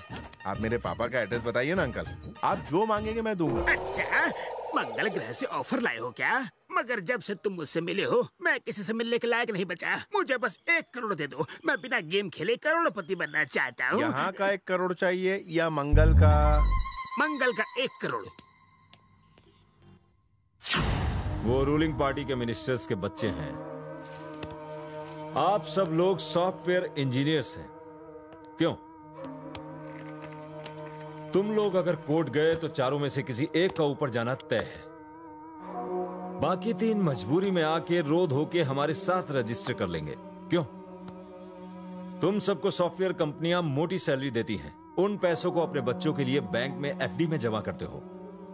अगर तुम ही नहीं रहोगे तो तुम्हारे उन बच्चों का ख्याल कौन रखेगा? चुपचाप इनको जमीन के कागज दो और चलते बनो। सॉरी सर, मैं जानता हूं कि आप करप्शन को बढ़ावा देके हमें धमका रहे हैं, लेकिन हमारे लीडर ने हमें बिना डरे यहां आपके सामने साफ साफ बात करने के लिए भेजा है।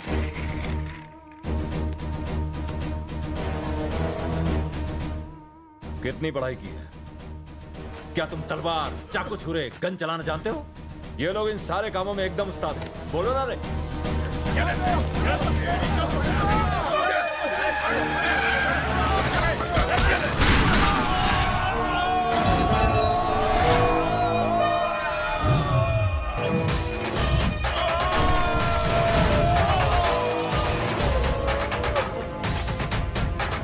रामकृष्ण प्रसाद जी, प्लीज आप चुपचाप यहाँ से चले जाइए। सर, अगर आप जैसे लीडर डीजीपी के ऑफिस के बाहर हंगामा खड़ा करेंगे तो लोगों का पूरी तरह से पुलिस पर से विश्वास उठ जाएगा। प्लीज चले जाइए। क्या लोग तुम पर तब बहुत विश्वास करेंगे जब तुम मासूमों को अपनी ऑफिस में बुलाकर मारने की धमकी दोगे? तुम एक जिम्मेदार ओहदे पर बैठे हो, कभी गलत काम करके इसकी शान को कम मत करना।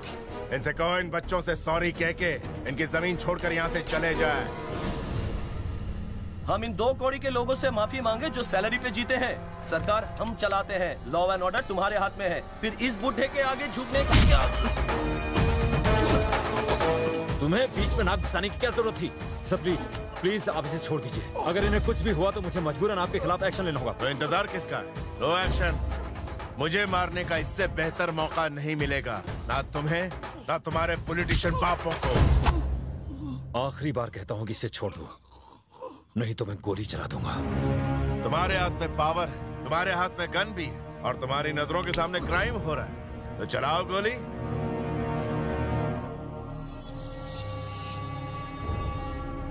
सर सर सर, मिनिस्टर साहब का फोन है।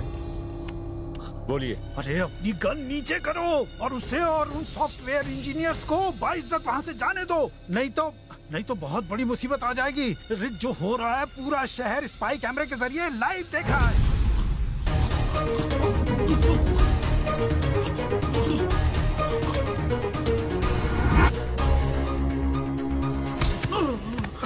तूने कहा था सरकार तेरी है और तू जो चाहे कर सकता है। अरे तुझे तो सांस लेने में भी तकलीफ हो रही है। पावर अपनी पोजीशन में नहीं होती, अपने आत्मविश्वास में होती है। सॉफ्टवेयर इंजीनियर्स को जमीन खरीदने का हक नहीं है। सच तो यह है कि इन्हीं की वजह से देश तरक्की करता है, जिनकी वजह से आज हमारे स्टेट को पूरी दुनिया जानती मानती। ऐसे होनहार लोगों को डराते हो। अगर आइंदा ऐसे होनहार लोगों को डराने धमकाने की कोशिश की तो चीर के रख दूंगा। आजमगढ़ से यहाँ आके तुमने मिनिस्टर के बेटे पे हाथ उठाया। अगर भारत में रहने वाले किसी भी मासूम शख्स के खिलाफ अन्याय हुआ तो सिर्फ आजमगढ़ ही नहीं, मैं हर जगह जाऊंगा और उस अन्याय को मिटाऊंगा और उस अन्याय करने वाले को मुंह तोड़ जवाब दूंगा। जेल में बैठे उस कैदी से कहो कि मुझे मारने का अच्छा प्लान बना है। मारना चाहता है एक शेर को, उस गीदड़ से जाकर कहो एक और कोशिश कर ले।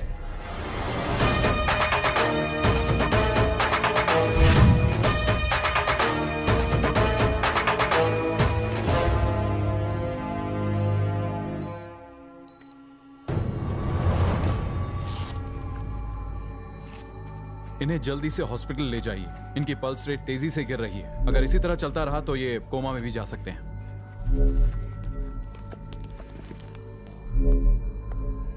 डीजीपी 2 मिनट का मौन धारण करने आया हो क्या? टीवी की रिपोर्टिंग देखी? हर जगह से फटकार सुननी पड़ रही है। बड़ा प्लान बना रहे थे 11 कॉन्स्टिट्यूएंसीज में हमारी पार्टी को जिताने का। अब एक जगह से भी नहीं जीत पाएंगे हम।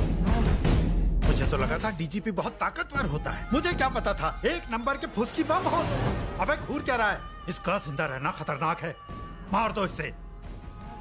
यहाँ के एसपी को स्टेटमेंट देने बोलो कि ये रामकृष्ण प्रसाद को मारने आया था और पुलिस ने इसे एक एनकाउंटर में उड़ा दिया। उसके बाद रामकृष्ण प्रसाद को कैसे मारना है उसका भी मैंने प्लान बनाया हुआ है।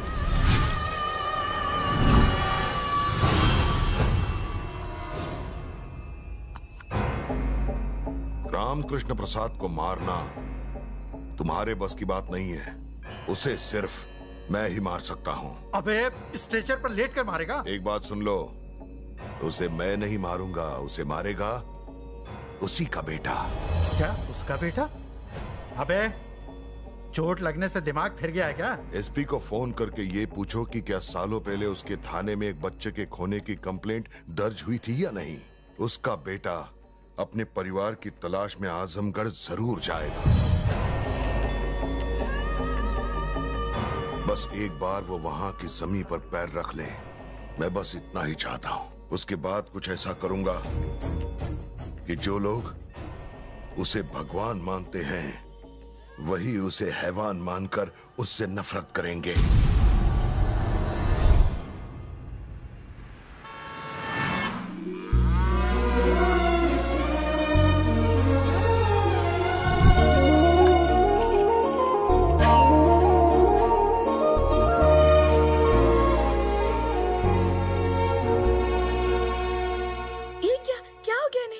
पूछ तो ऐसे रही हो जैसे तुम इसे पहले से जानती हो। हाँ जानती हूँ।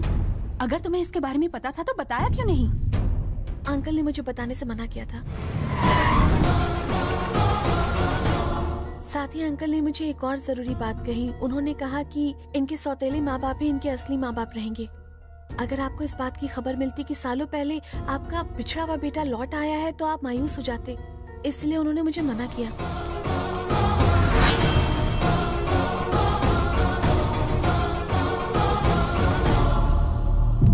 क्या हुआ, तुम रुक क्यों गए? अंदर आओ बेटा। जिंदगी में मेरी सिर्फ 2 इच्छाएं हैं। मैं इस घर में अपने पोते और बेटे को एक साथ देखना चाहती थी। मेरा पोता तो वापस आ गया है। अब तुम इस घर के अंदर आकर मेरी दूसरी इच्छा भी पूरी कर दो। सिर झुकाए खड़े रहोगे तो कुछ हासिल नहीं होगा। मैं इसके सामने गिड़गिड़ाया, हाथ पैर जोड़े, फिर भी नहीं माना। सिर पे जोर से लकड़ी मार के बेहोश कर दिया, फिर यहाँ पे लेके आया। कितना मुश्किल काम था। अरे इस चक्कर में मेरी 20 लाख की रोलेक्स की घड़ी गुम हो गई। गई तो गई, लेकिन मैं इसे सीधा यहाँ पर लेके आया। आप हमारे घर के चिराग को यहाँ लेकर आए हैं। रोलेक्स की घड़ी तो छोटी चीज है, मैं आपको उससे भी महंगी दिला दूंगी। घड़ी के साथ साथ मेरे गले से सोने की चेन भी कहीं खो गई। आते वक्त रास्ते में ही गिरी होगी।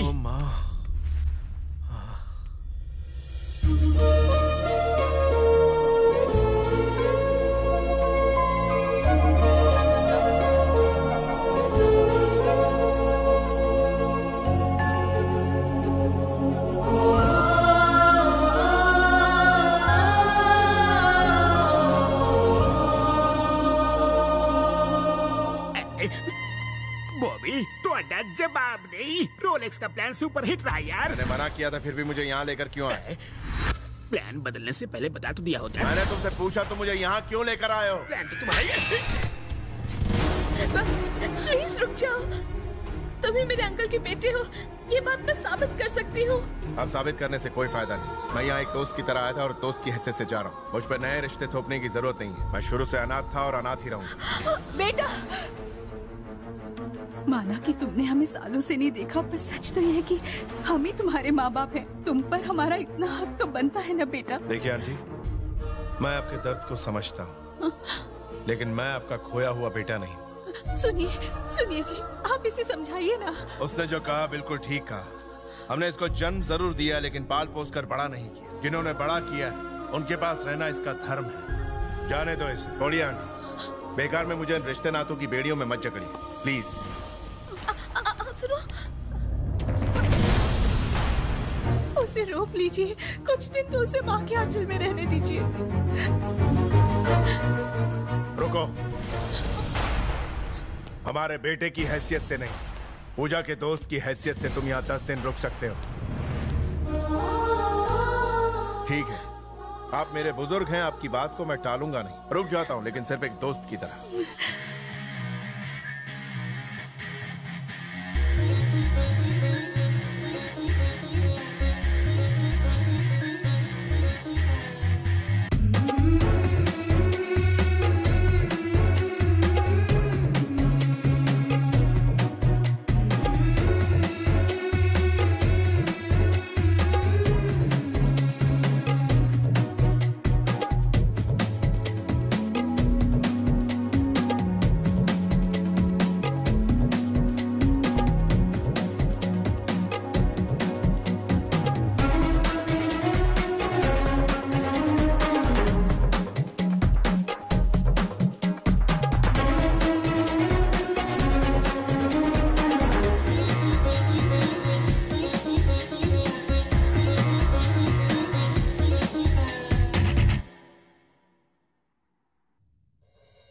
रुको, हमारे परिवार की फोटो तोड़ के तुमने अच्छा नहीं किया। इस परिवार को ना अपनाओ ये मैं बर्दाश्त कर सकती हूँ, लेकिन इस घर का मालिक, इस घर के मालिक की तुम बेइज्जती करोगे ये मैं कभी बर्दाश्त नहीं करूंगी। आपका बेटा पीछे वाले घर में क्यों रहता है?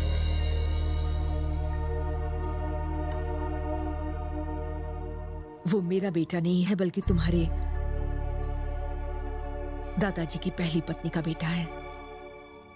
तुम्हारे दादा ने मन मार के बड़े बुजुर्गों के कहने के बाद मुझसे शादी की थी। जानते हो वो कितने सख्त आदमी थे। वो कभी किसी की भी गलती को अनदेखा नहीं करते थे।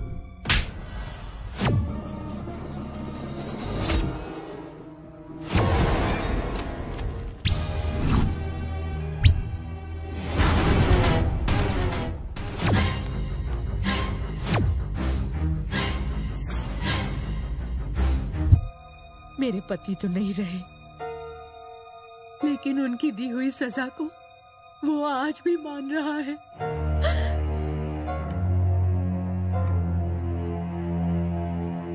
रोलेक्स तो गई।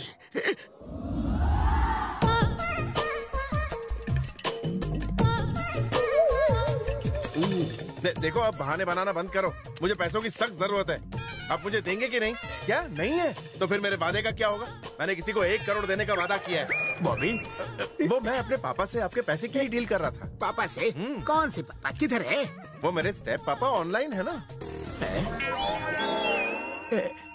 तुम्हारा मतलब मंगल ग्रह वाले? हाँ वही। अरे अगर वो ऑनलाइन है तो सिर्फ तुम्हें क्यों दिखते हैं, मुझे क्यों नहीं? अच्छा, तो ये डाउट है। मंगल से आते ही मैंने सिटी आई हॉस्पिटल में अपनी आंखों का ऑपरेशन कराया था, जिसके बाद आंखों से अल्ट्रावायलेट रेज निकली और एलियंस दिखने लगे। अगर आप उन्हें देखना चाहते हो तो ऑपरेशन करा लो। आंखों में से अल्ट्रावायलेट रेज? कोई शक? इंडिया में इतना एडवांस आई ऑपरेशन होता है क्या? अच्छा, आपको मेरी बात पर विश्वास नहीं? अब मैं आपको और रिक्वेस्ट नहीं करूंगा। मुझे इनके लिए 1 करोड़ रुपए नहीं चाहिए। जाइए आप लोग। बॉबी बॉबी बॉबी, मैंने तुम्हें मंगल ग्रह से पार्किंग करते हुए देखा था। वो तुम्हारे पापा नंबर 2 है, उन्हें रोको। कहीं पैसे दिए बिना चले गए तो? ये ऐसे नहीं जाने वाले।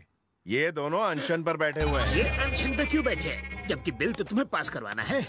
यही रूल है। वो क्यों? भाई 1 करोड़ का इंतजाम 5 मिनट में करना था, समझे कि नहीं? मगर इन्हें 10 करोड़ का छुट्टा नहीं मिला और 5 सेकंड लेट हो गए। अब बोल रहे हैं कि यहाँ की घड़ी स्लो है, ऊपर से कह रहे हैं कि तुम्हारा घर बहुत छोटा है। कहाँ से घुसूं? इसलिए सुरंग खोद के आए। देखो, पैसे ले लो, नहीं तो अनशन जारी रहेगा। अब बात मेरे भेजे में घुस गई है। तुम एक काम करो, इनके चारों तरफ एक लक्ष्मण रेखा खींच दो, बाकी सब मैं संभालूंगा।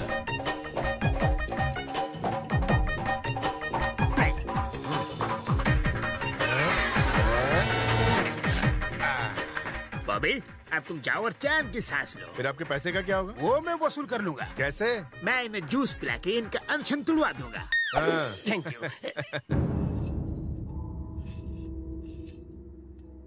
सुनी जी, जैसे जैसे दिन बीतते जा रहे हैं मेरा तो दिल बैठा जा रहा है। उसके जाने का दुख तो आपको भी हो रहा होगा ना। मैंने आज तक आपसे कुछ नहीं मांगा, पर आज मांग रही हूँ। आप मेरे बेटे को मेरे आंचल में ही रहने दीजिए।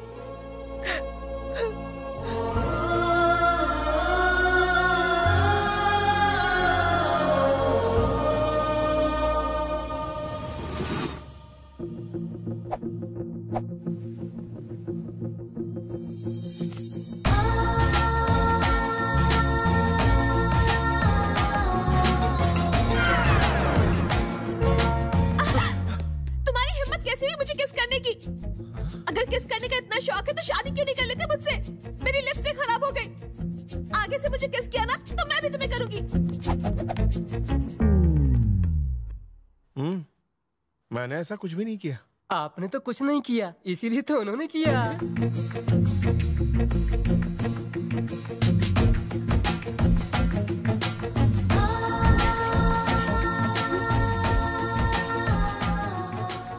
किस लिए बुलाया मुझे? किस के लिए? देखो, ये सब अच्छी बात नहीं है। आखिर तुम मेरे साथ ऐसी हरकतें क्यों कर रही हो? क्योंकि मेरे राजा तुम ये सब नहीं करते मेरे साथ, इसलिए। ये क्या कह रहे हो तुम? शादी से पहले टेस्ट ड्राइव करना चाहते हो? नहीं तो शादी नहीं करोगे मुझसे? भैया, बिना टेस्ट लिए शादी करेंगे तो क्या बिगड़ने वाला है? और टेस्ट लेके भी शादी करेंगे तो भी क्या उखड़ने वाला है? हालात तो वही रहने वाले हैं। बिटिया, छोड़ना मत। देखा तुमने कैसे तुम मेरे जाल में फंस गए? काश तुम मेरी बाहों में हमेशा के लिए आ जाओ मेरे राजा। कुछ खा लीजिए, नहीं तो पानी पी लीजिए। ये देखिए, मिनरल वाटर है। इतने ऊपर से आए हैं, खा लीजिए, नहीं तो दिल्ली पुलिस आएगी तो भाग भी नहीं पाएंगे। तुम यहाँ बैठकर आखिर कर क्या रहे हो? बोरियां लादने के लिए ट्रैक्टर आने वाला है। अरे ट्रैक्टर तो क्या, यहाँ पे साइकिल भी नहीं आने दूंगा। आखिर क्यों नहीं आने दोगे? अगर ट्रैक्टर यहाँ आएगा तो इनकी जुताई बुआई हो जाएगी। भैया जी, भैया जी, भैया जी! अरे इतना चिल्ला क्यों रहे हो? ये पागल खाने से भाग आया है। पागल खाने से नहीं भागा, ये मेरा दोस्त और वो क्या होता है? योगा कर रहा है। इसमें हवा से बातें करते हैं। इसमें सांस बाहर छोड़ते हैं और ताजी सांस अंदर लेते हैं। जाओ अपना काम करो। ठीक है। क्या हुआ? हालचाल ठीक तो है ना अंकल? अब तुम्हें क्या हाल बताओ? नींबू निचोड़ निचोड़ के मेरा खुद का नींबू पानी बन गया है, लेकिन तुम्हारे पिताजी नींबू पानी पीते ही नहीं। ये देखिए, पैसों के साथ साथ लेटर भी छोड़ गए। इसमें लिखा है उन्होंने अनशन तोड़ दिया है। अच्छा, मैं भी देखूं। मगर पैसे तो दिख ही नहीं रहे। अपने हाथ फैलाइए।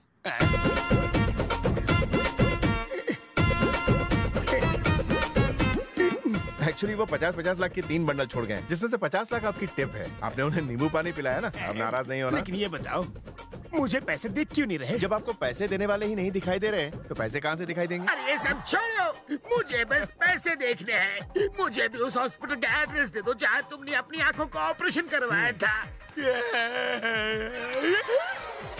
ये सारे पैसे मेरे हैं। एक बात बता दो, शॉर्टकट से पैसे कमाना भूल जाओ, अपनी मेहनत से पैसे कमाओ। आगे से शॉर्टकट नहीं मारोगे ना, क्या? निकल लो। I love you।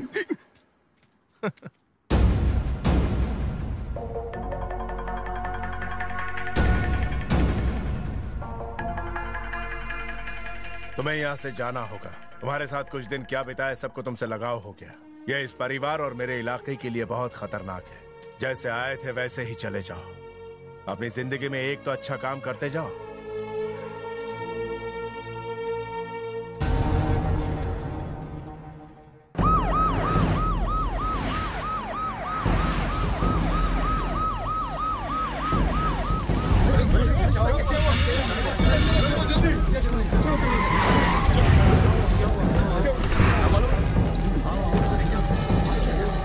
रुक जाओ। इतनी पुलिस को यहाँ लाने की हिम्मत कैसे हुई तुम्हारी? हमें एक मर्डर की जांच करने आए। तुम मर्डर की इन्वेस्टिगेशन के लिए इस मंदिर में आए हो? निकल जाओ यहाँ से। ये देखिए, हमारे पास सबूत हैं और कोर्ट ने जरूरत पड़ने पर उसे गिरफ्तार करने का हुक्म भी दिया है। ये लोग ऐसे नहीं मानेंगे, इन लोगों को सबक सिखाना ही पड़ेगा। रुक जाओ। अगर इनके पास कोर्ट का ऑर्डर है तो कानून को अपना काम करने दो।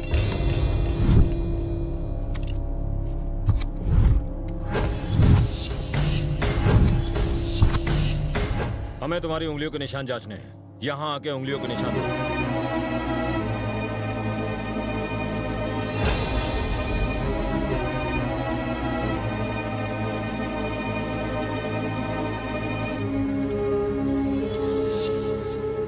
सर, खूनी के फिंगरप्रिंट्स और इसके फिंगरप्रिंट्स दोनों मैच हो रहे हैं। यही है हत्यारा।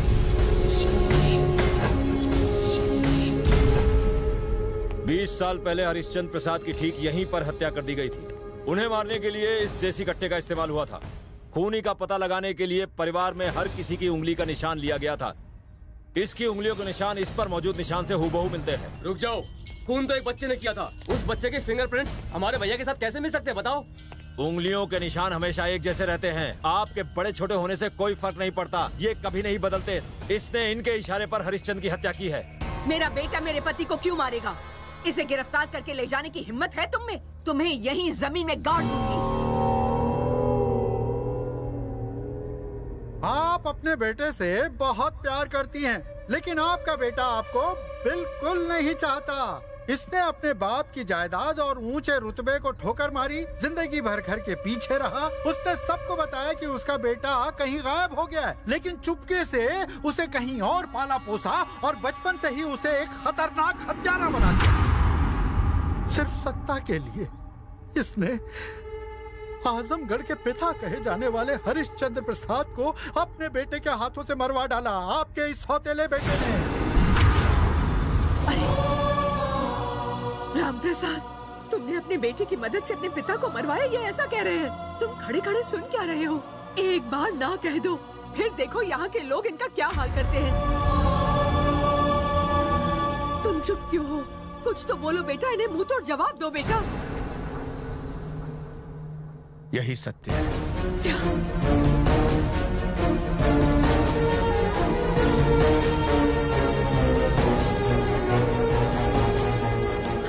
छूना मत छूना मुझे। तुमने तो उनका पिंडदान किया था, अब कहते हो तुम्ही ने उनकी हत्या करवाई। आज तो बेटा तुमने उनकी आत्मा की भी हत्या कर दी।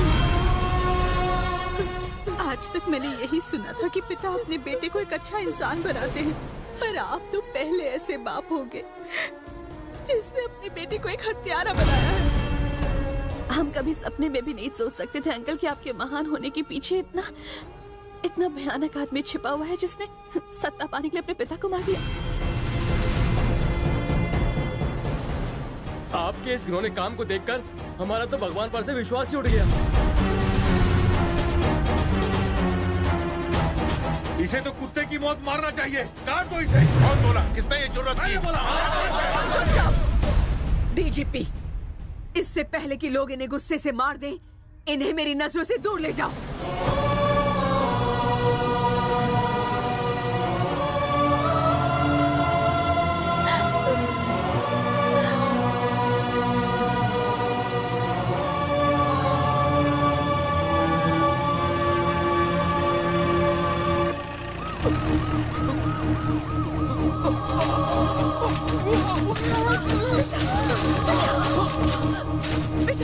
हाथ मत लगाइए। आपने जो भी किया वो देखने से पहले काश मैं मर जाता। क्या कहा तूने? तुझे देवता को भगवान कहने में शर्म आ रही है? आज आजमगढ़ ने अपना भगवान खो दिया है। क्या भैया, आप अपने पिता के हत्यारे की तरफदारी कर रहे हो? सिर्फ तरफदारी नहीं कर रहा, बल्कि मैं उससे दिल से पूछता हूँ और पूछता रहूंगा। क्या कहा था मेरे भाई को? नरक में भी जगह नहीं मिलेगी। जब सरकार ने भी तुम्हारी परवाह करना छोड़ दिया था, तब मेरे पिता ने तुम्हें अपना बच्चा मान के तुम्हारी जिंदगी संवारने के लिए अपना खाना पीना उठना बैठना सब भूल गए थे। मेरा भाई एक पहाड़ की तरह उनके पीछे हमेशा उनकी रक्षा करता रहा। अब बोलो। मेरा भाई वो भगवान है जिसने तुम सब लोगों की खातिर अपना बेटा न्योछावर कर दिया और उफ तक नहीं की।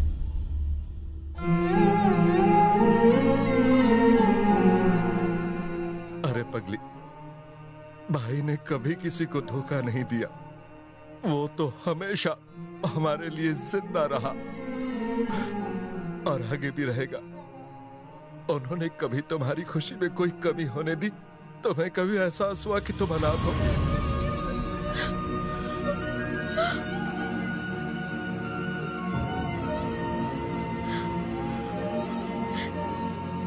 ये आप क्या कह रहे हैं uncle?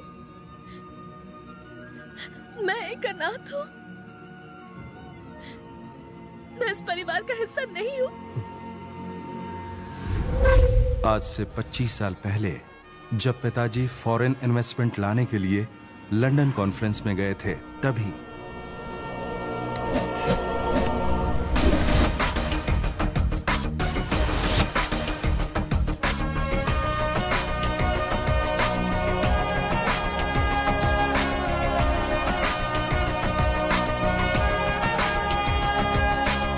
This is what we can do for you. Please set up your steel plant in Australia. Thank you. Thank you mister Peterson. Australia की प्रेजेंटेशन तो बहुत अच्छी थी। अब हमारे अगले प्रेजेंटर हैं इंडिया से मिस्टर हरिश्चंद्र प्रसाद।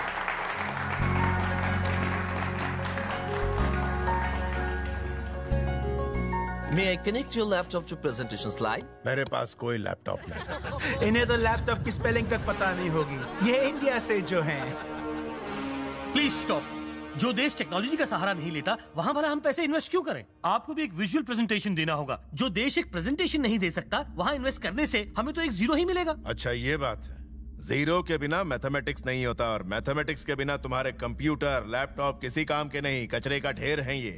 और इस जीरो की इजाद करने वाले हमारे आर्यभट्ट थे। और अपने देश की महानता के बारे में और कुछ बताऊं, या ये बताऊं कि हमारे देश में ही आपको प्रोजेक्ट क्यों लगाना चाहिए? I am sorry, please carry on mister Prasad. ये रिपोर्ट सबको दे दीजिए। Okay sir. आयरन और एक्सपोर्ट करने में इंडिया दुनिया में तीसरे नंबर पर आता है। हम हर साल 100 मिलियन टन आयरन एक्सपोर्ट करते हैं। हम इस प्रोजेक्ट को वो सारा मटेरियल देने वाले हैं। सिर्फ इतना ही नहीं, हम प्रोजेक्ट के लिए मुनासिब दामों पर होनहार कारीगरों का बंदोबस्त करवा देंगे और आजमगढ़ में 5000 एकड़ जमीन इस प्रोजेक्ट के लिए दी जाएगी। एक्सक्यूज मी मिस्टर हरिश्चंद्र प्रसाद, आपकी रिपोर्ट में एक गड़बड़ है। क्या गड़बड़ है बताइए। आपके देश का आयन और प्राइमरी ग्रेड का नहीं बल्कि सेकंड ग्रेड का है। उसे साफ करके आयन एक्सट्रैक्ट करने में बाकी देशों से कई ज्यादा पैसा लग जाएगा। आप शायद जानते नहीं, लेकिन हमें जियोलॉजी की अच्छी समझ है। इस तरह से हम सबको धोखा देके आप अपने देश में ये प्रोजेक्ट नहीं ले जा सकते। आजादी मिलने के इतने सालों बाद भी इन इंडियंस ने कुछ हासिल नहीं किया। भ्रष्टाचार, गुंडागिरी, पॉलिटिक्स और नक्सलिज्म के अलावा। ये इस प्रोजेक्ट को आजमगढ़ में लगाने की बात कर रहे हैं, जहां हर रोज एक नई मुसीबत पैदा होती है, जहां इस प्रोजेक्ट के पूरे फ्लॉप होने के चांसेस हैं। मतलब टोटल लॉस, घाटा ही घाटा। ये सारे इंडियंस तो होल्ड योर टंग। ये बताओ तुम किस देश के रहने वाले हो? इंग्लैंड। वही ना जहाँ क्रिकेट का जन्म हुआ? You're absolutely right। वो महान देश मेरा ही है। तुम्हारे देश ने आज तक एक भी वर्ल्ड कप जीता है? तुम्हारे देश ने हमारे देश पर 150 साल राज किया। मेरा देश अंतरिक्ष में सैटेलाइट्स अपने लिए तो क्या दूसरे देशों के लिए भी लॉन्च करता है। तुम्हारा देश करता है क्या?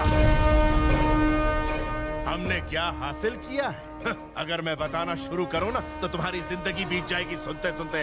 हमारी सरकार में कुछ नेता भ्रष्ट हो सकते हैं, पर आम जनता नहीं।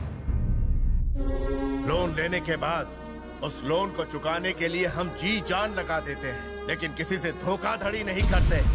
आजमगढ़ में अगर एक नेता भी भ्रष्ट होगा तो मैं गारंटी लेता हूं कि उसे वहां से खदेड़ दूंगा। ये प्रोजेक्ट अगर यहाँ आ जाए तो लोगों को रोजगार मिलेगा। हर घर का एक व्यक्ति अगर इस प्रोजेक्ट से जुड़ता है तो उनके जीवन का स्तर ऊंचा हो जाएगा, उनके परिवार में खुशहाली छा जाएगी। मैं एक अच्छा उद्देश्य लेकर यहाँ आया हूँ, आपको धोखा देने। Stop it! मुझे इस बहस में कोई इंटरेस्ट नहीं। सेकंड ग्रेड का आयन और यूज करने से हमें कैसे कोई नुकसान नहीं होगा? Please explain this. रिपोर्ट का सिर्फ तीसरा पेज पढ़कर आपने बंद कर दिया। अगर 5वें पेज पर जाएंगे तो जवाब मिल जाएगा। हमारे देश में कच्चा लोहा सेकंड ग्रेड का, ये बात सच है, लेकिन हम जिस मटेरियल से कच्चे लोहे को क्लीन करते हैं वो सस्ता है, डोलोमाइट। अगर आपकी जियोलॉजिकल भाषा में कहूं तो कैल्शियम, मैग्नीशियम, कार्बोनेट हमारे देश में इन सब का भंडार है। Am I right, gentlemen? Congratulations, sir. Congrats. Thank you. Congratulations, sir. Congrats, sir. Thank you. Congratulations, sir. Thank you. Presentation. Thanks.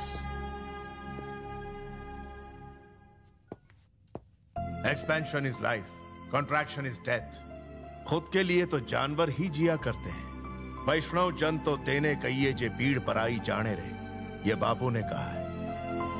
Congratulations. Thank you. That's fantastic, sir. Thank you. आपने तो मेरी आंखें खोल दी। अब मैं भी इस प्रोजेक्ट में इन्वेस्ट करूंगा। इलेक्शंस जीतने के बाद मेरे पिता ने आजमगढ़ में स्टील फैक्ट्री शुरू करने के अपने सपने को साकार करने के लिए कई एनआरआईज को इंडिया बुलाया। उन्होंने उनके रहने का इंतजाम गवर्नमेंट गेस्ट हाउस में करवाया। तुम्हारे माता पिता भी उसी गेस्ट हाउस में थे।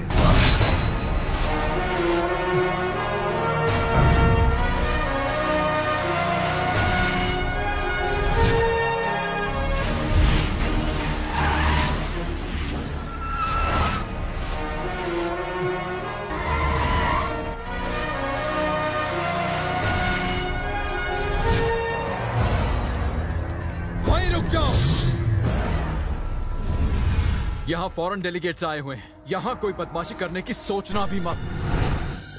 अगर किसी ने चालाकी करने की कोशिश की तो यहाँ लाशें बिछा दूंगा। यहाँ पर प्रोजेक्ट शुरू होगा तो लोगों को रोजगार मिलेगा। तुम्हें तो खुश होना चाहिए। फिर क्या प्रॉब्लम है? प्रॉब्लम तो तुझे होगी जब मेरा भाई तेरी बीवी को उठा लेगा। क्या कर रहा है? दूर हट। अबे मैंने इस माल को छुआ तो तुझे इतना गुस्सा क्यों आया? ये मेरी पत्नी है। पत्नी है? शादी को कितना वक्त हो गया है रे? 7 साल।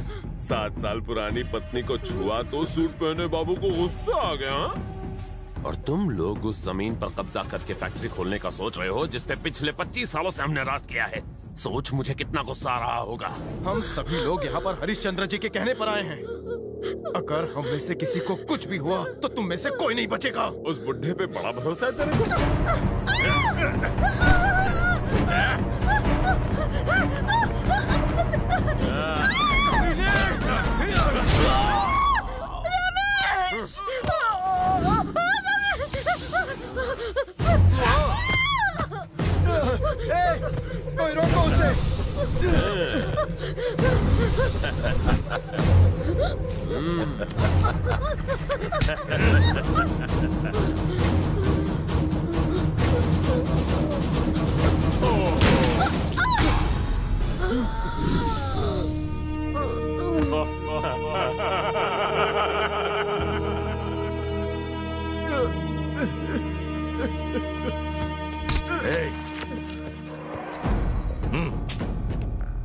डीएसपी, देखा ना तूने कितनी पावर है मेरे लोगों में, कितनी आसानी से मार दिया हमने तेरे फॉरेन डेलीगेट्स को। ये लोग रूलिंग पार्टी के एमएलए की जमीन पर फैक्ट्री बनाने का सपना देख रहे हैं। तूने देखा ना यहाँ अभी क्या ड्रामा हुआ?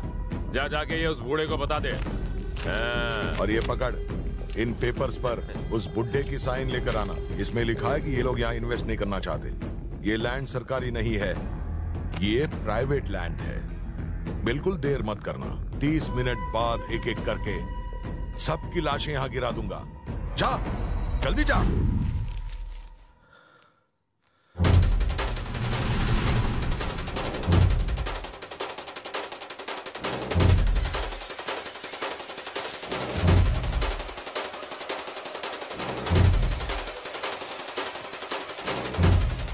मेरे पिताजी सो रहे हैं, उन्हें उठाने की कोई जरूरत नहीं।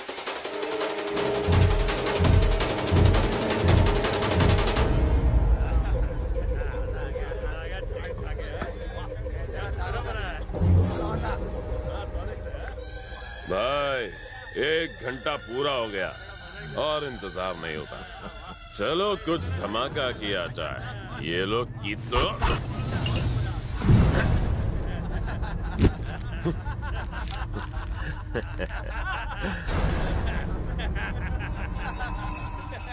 उस बुड्ढे पर विश्वास करने से बेचारे भोले भाले लोगों की जानें चली गईं। इसमें हमारी कोई गलती नहीं है, किस्मत का खेल है। मेरे पिता को लगता था कि वो अपनी बुद्धि से सब कुछ हासिल कर सकते हैं, लेकिन वो जानते थे कि तुझ जैसा मोटी अक्ल वाला गुंडा ये बात नहीं समझेगा। तूने सही कहा था, इस जमीन पर खून खराबा होके ही रहेगा। अपना खून बहाने के लिए तैयार हो जा। अगर तू यहाँ से जिंदा बच के गया तो तू जहाँ चाहेगा मैं खुशी खुशी साइन कर दूंगा।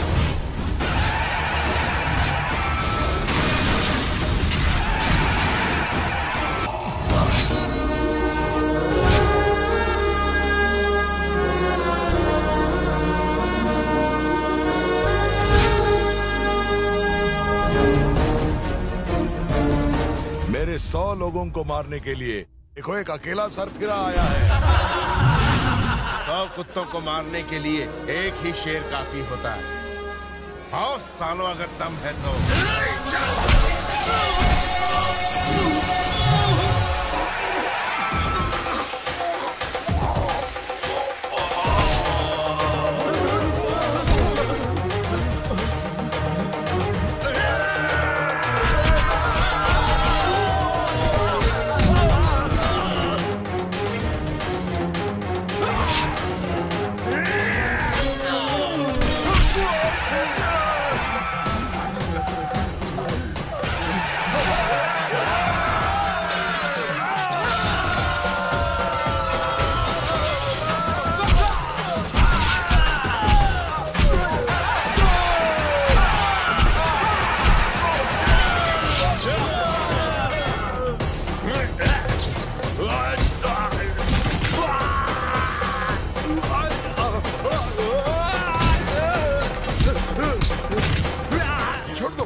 मैं भीख मांगता हूँ, हाथ जोड़ता हूँ, उसे छोड़ दो। दुनिया में इसके सिवा मेरा कोई नहीं। माफ कर दो इसे, मेरे भाई को माफ कर दो प्लीज।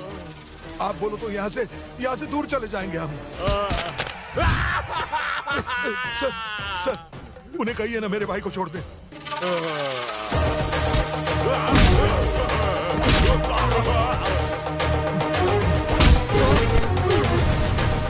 मैं अपनी गलती मानता हूँ, छोड़ दीजिए इसे। इसे छोड़ना मत सर, इस हत्यारे ने इस मासूम बच्ची को अनाथ बनाया है। शर्म और लज्जा, नीति नियम, दया और धर्म, जिसके अंदर ये गुण नहीं होते उसे मैं तो क्या धरती माँ भी स्वीकार नहीं करती। तेरे खून से इस धरती को लाल करने की कसम खाई है मैंने।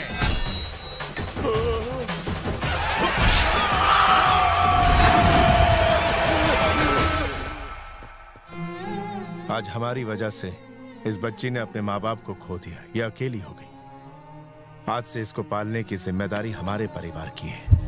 आपने भैया को हमेशा के लिए यहाँ से निकाल दिया माँ, ऐसा क्यों किया?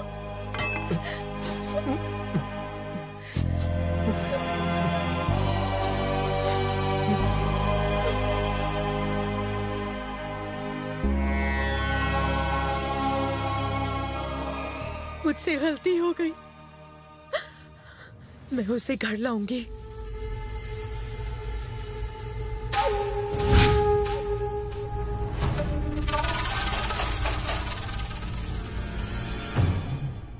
आजमगढ़े गुंडे के नाम से थर थर कांपता था, तुमने उसका नाम उखाड़ के फेंक दिया। मैं तुम्हारी आंखों में मौत का खौफ देखना चाहता हूं। तू यही सोच रहा है ना कि मैं तुम बाप बेटे को कैसे मारूंगा? तेरे शरीर में इतनी गोलियां दागूंगा कि शरीर गोलियों का ढेर दिखाई देगा।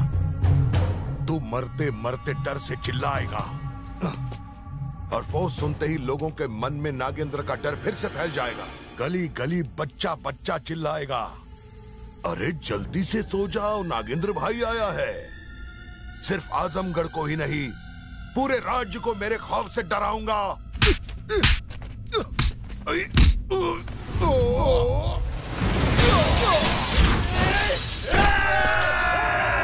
रुक जाओ। क्या बात है, तेरे चारों तरफ मौत खड़ी है और फिर भी तूने मुझ पर हाथ उठाने की हिम्मत की। दिल से दाद देता हूँ, इतनी ताकत तुझमें कहां से आई? ये मेरे पिता के दिखाए गए नेक रास्ते की ताकत है, उनके बताए उसूलों की ताकत है। अरे कौन से उसूल? जिंदगी से बड़ा उसका मकसद होता है। अगर वो मकसद लोगों की भलाई के लिए हुआ तो बुराई चाहे कितनी भी बड़ी हो, अच्छाई के आगे घुटने टेक देती है। तेरे बाप के उसूल उसकी जान नहीं बचा पाए, तुझे कैसे बचाएंगे? उस बोर्ड पर जरा नजर घुमा। बोर्ड?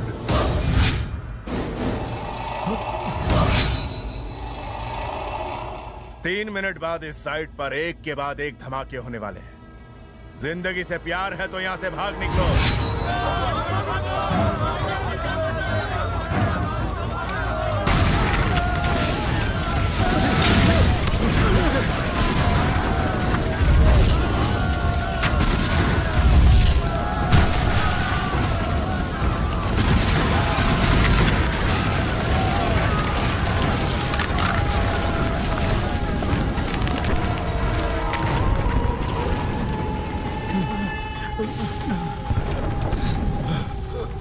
अरे भैया, जान बची तो लाखों पाए।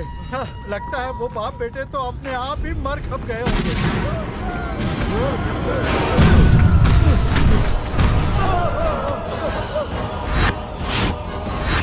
जो खौफ तू मेरी आंखों में देखना चाहता था, मैं तेरी आंखों में देख रहा हूं। इसका मतलब तेरा टाइम अब पूरा हो चुका है। जितने भी पुलिस वाले यहां से चले जाएं।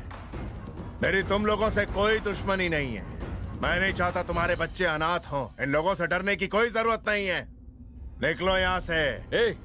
यहाँ से कोई भी हटा तो उसे सस्पेंड कर दूंगा। ये जिंदा रहेंगे तो ही तो सस्पेंड करोगे। चलो यहाँ से। चलो। अरे तुम सब कहाँ जा रहे हो? अरे सुनो, क्या रे तुम पुलिस वाले? इसीलिए हम पॉलिटिशियंस पुलिस से ज्यादा गुंडों पर भरोसा करना ज्यादा फायदेमंद समझते हैं। काट डालो इसको।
सारा राज्य थर थर कांपेगा। तो मेरी आंखों में खौफ देखना चाहता था, मेरे शरीर को गोलियों से छलनी करना चाहता था।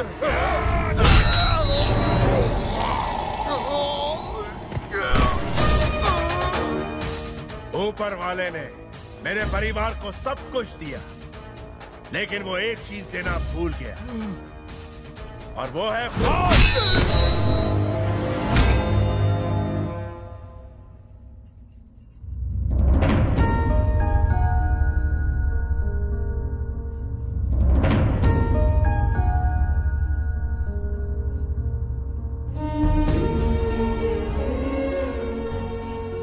भले इसने ये काम अनजाने में किया हो, लेकिन अपराध अपराध है। आप जो सजा देंगी उसके लिए मैं तैयार हूं। उम्र तो आपको तजुर्बा देती है, लेकिन जरूरी नहीं कि तजुर्बे से आपको समझ मिले। तुम हर सजा भुगतने को तैयार हो? आप बोल के तो देखिए।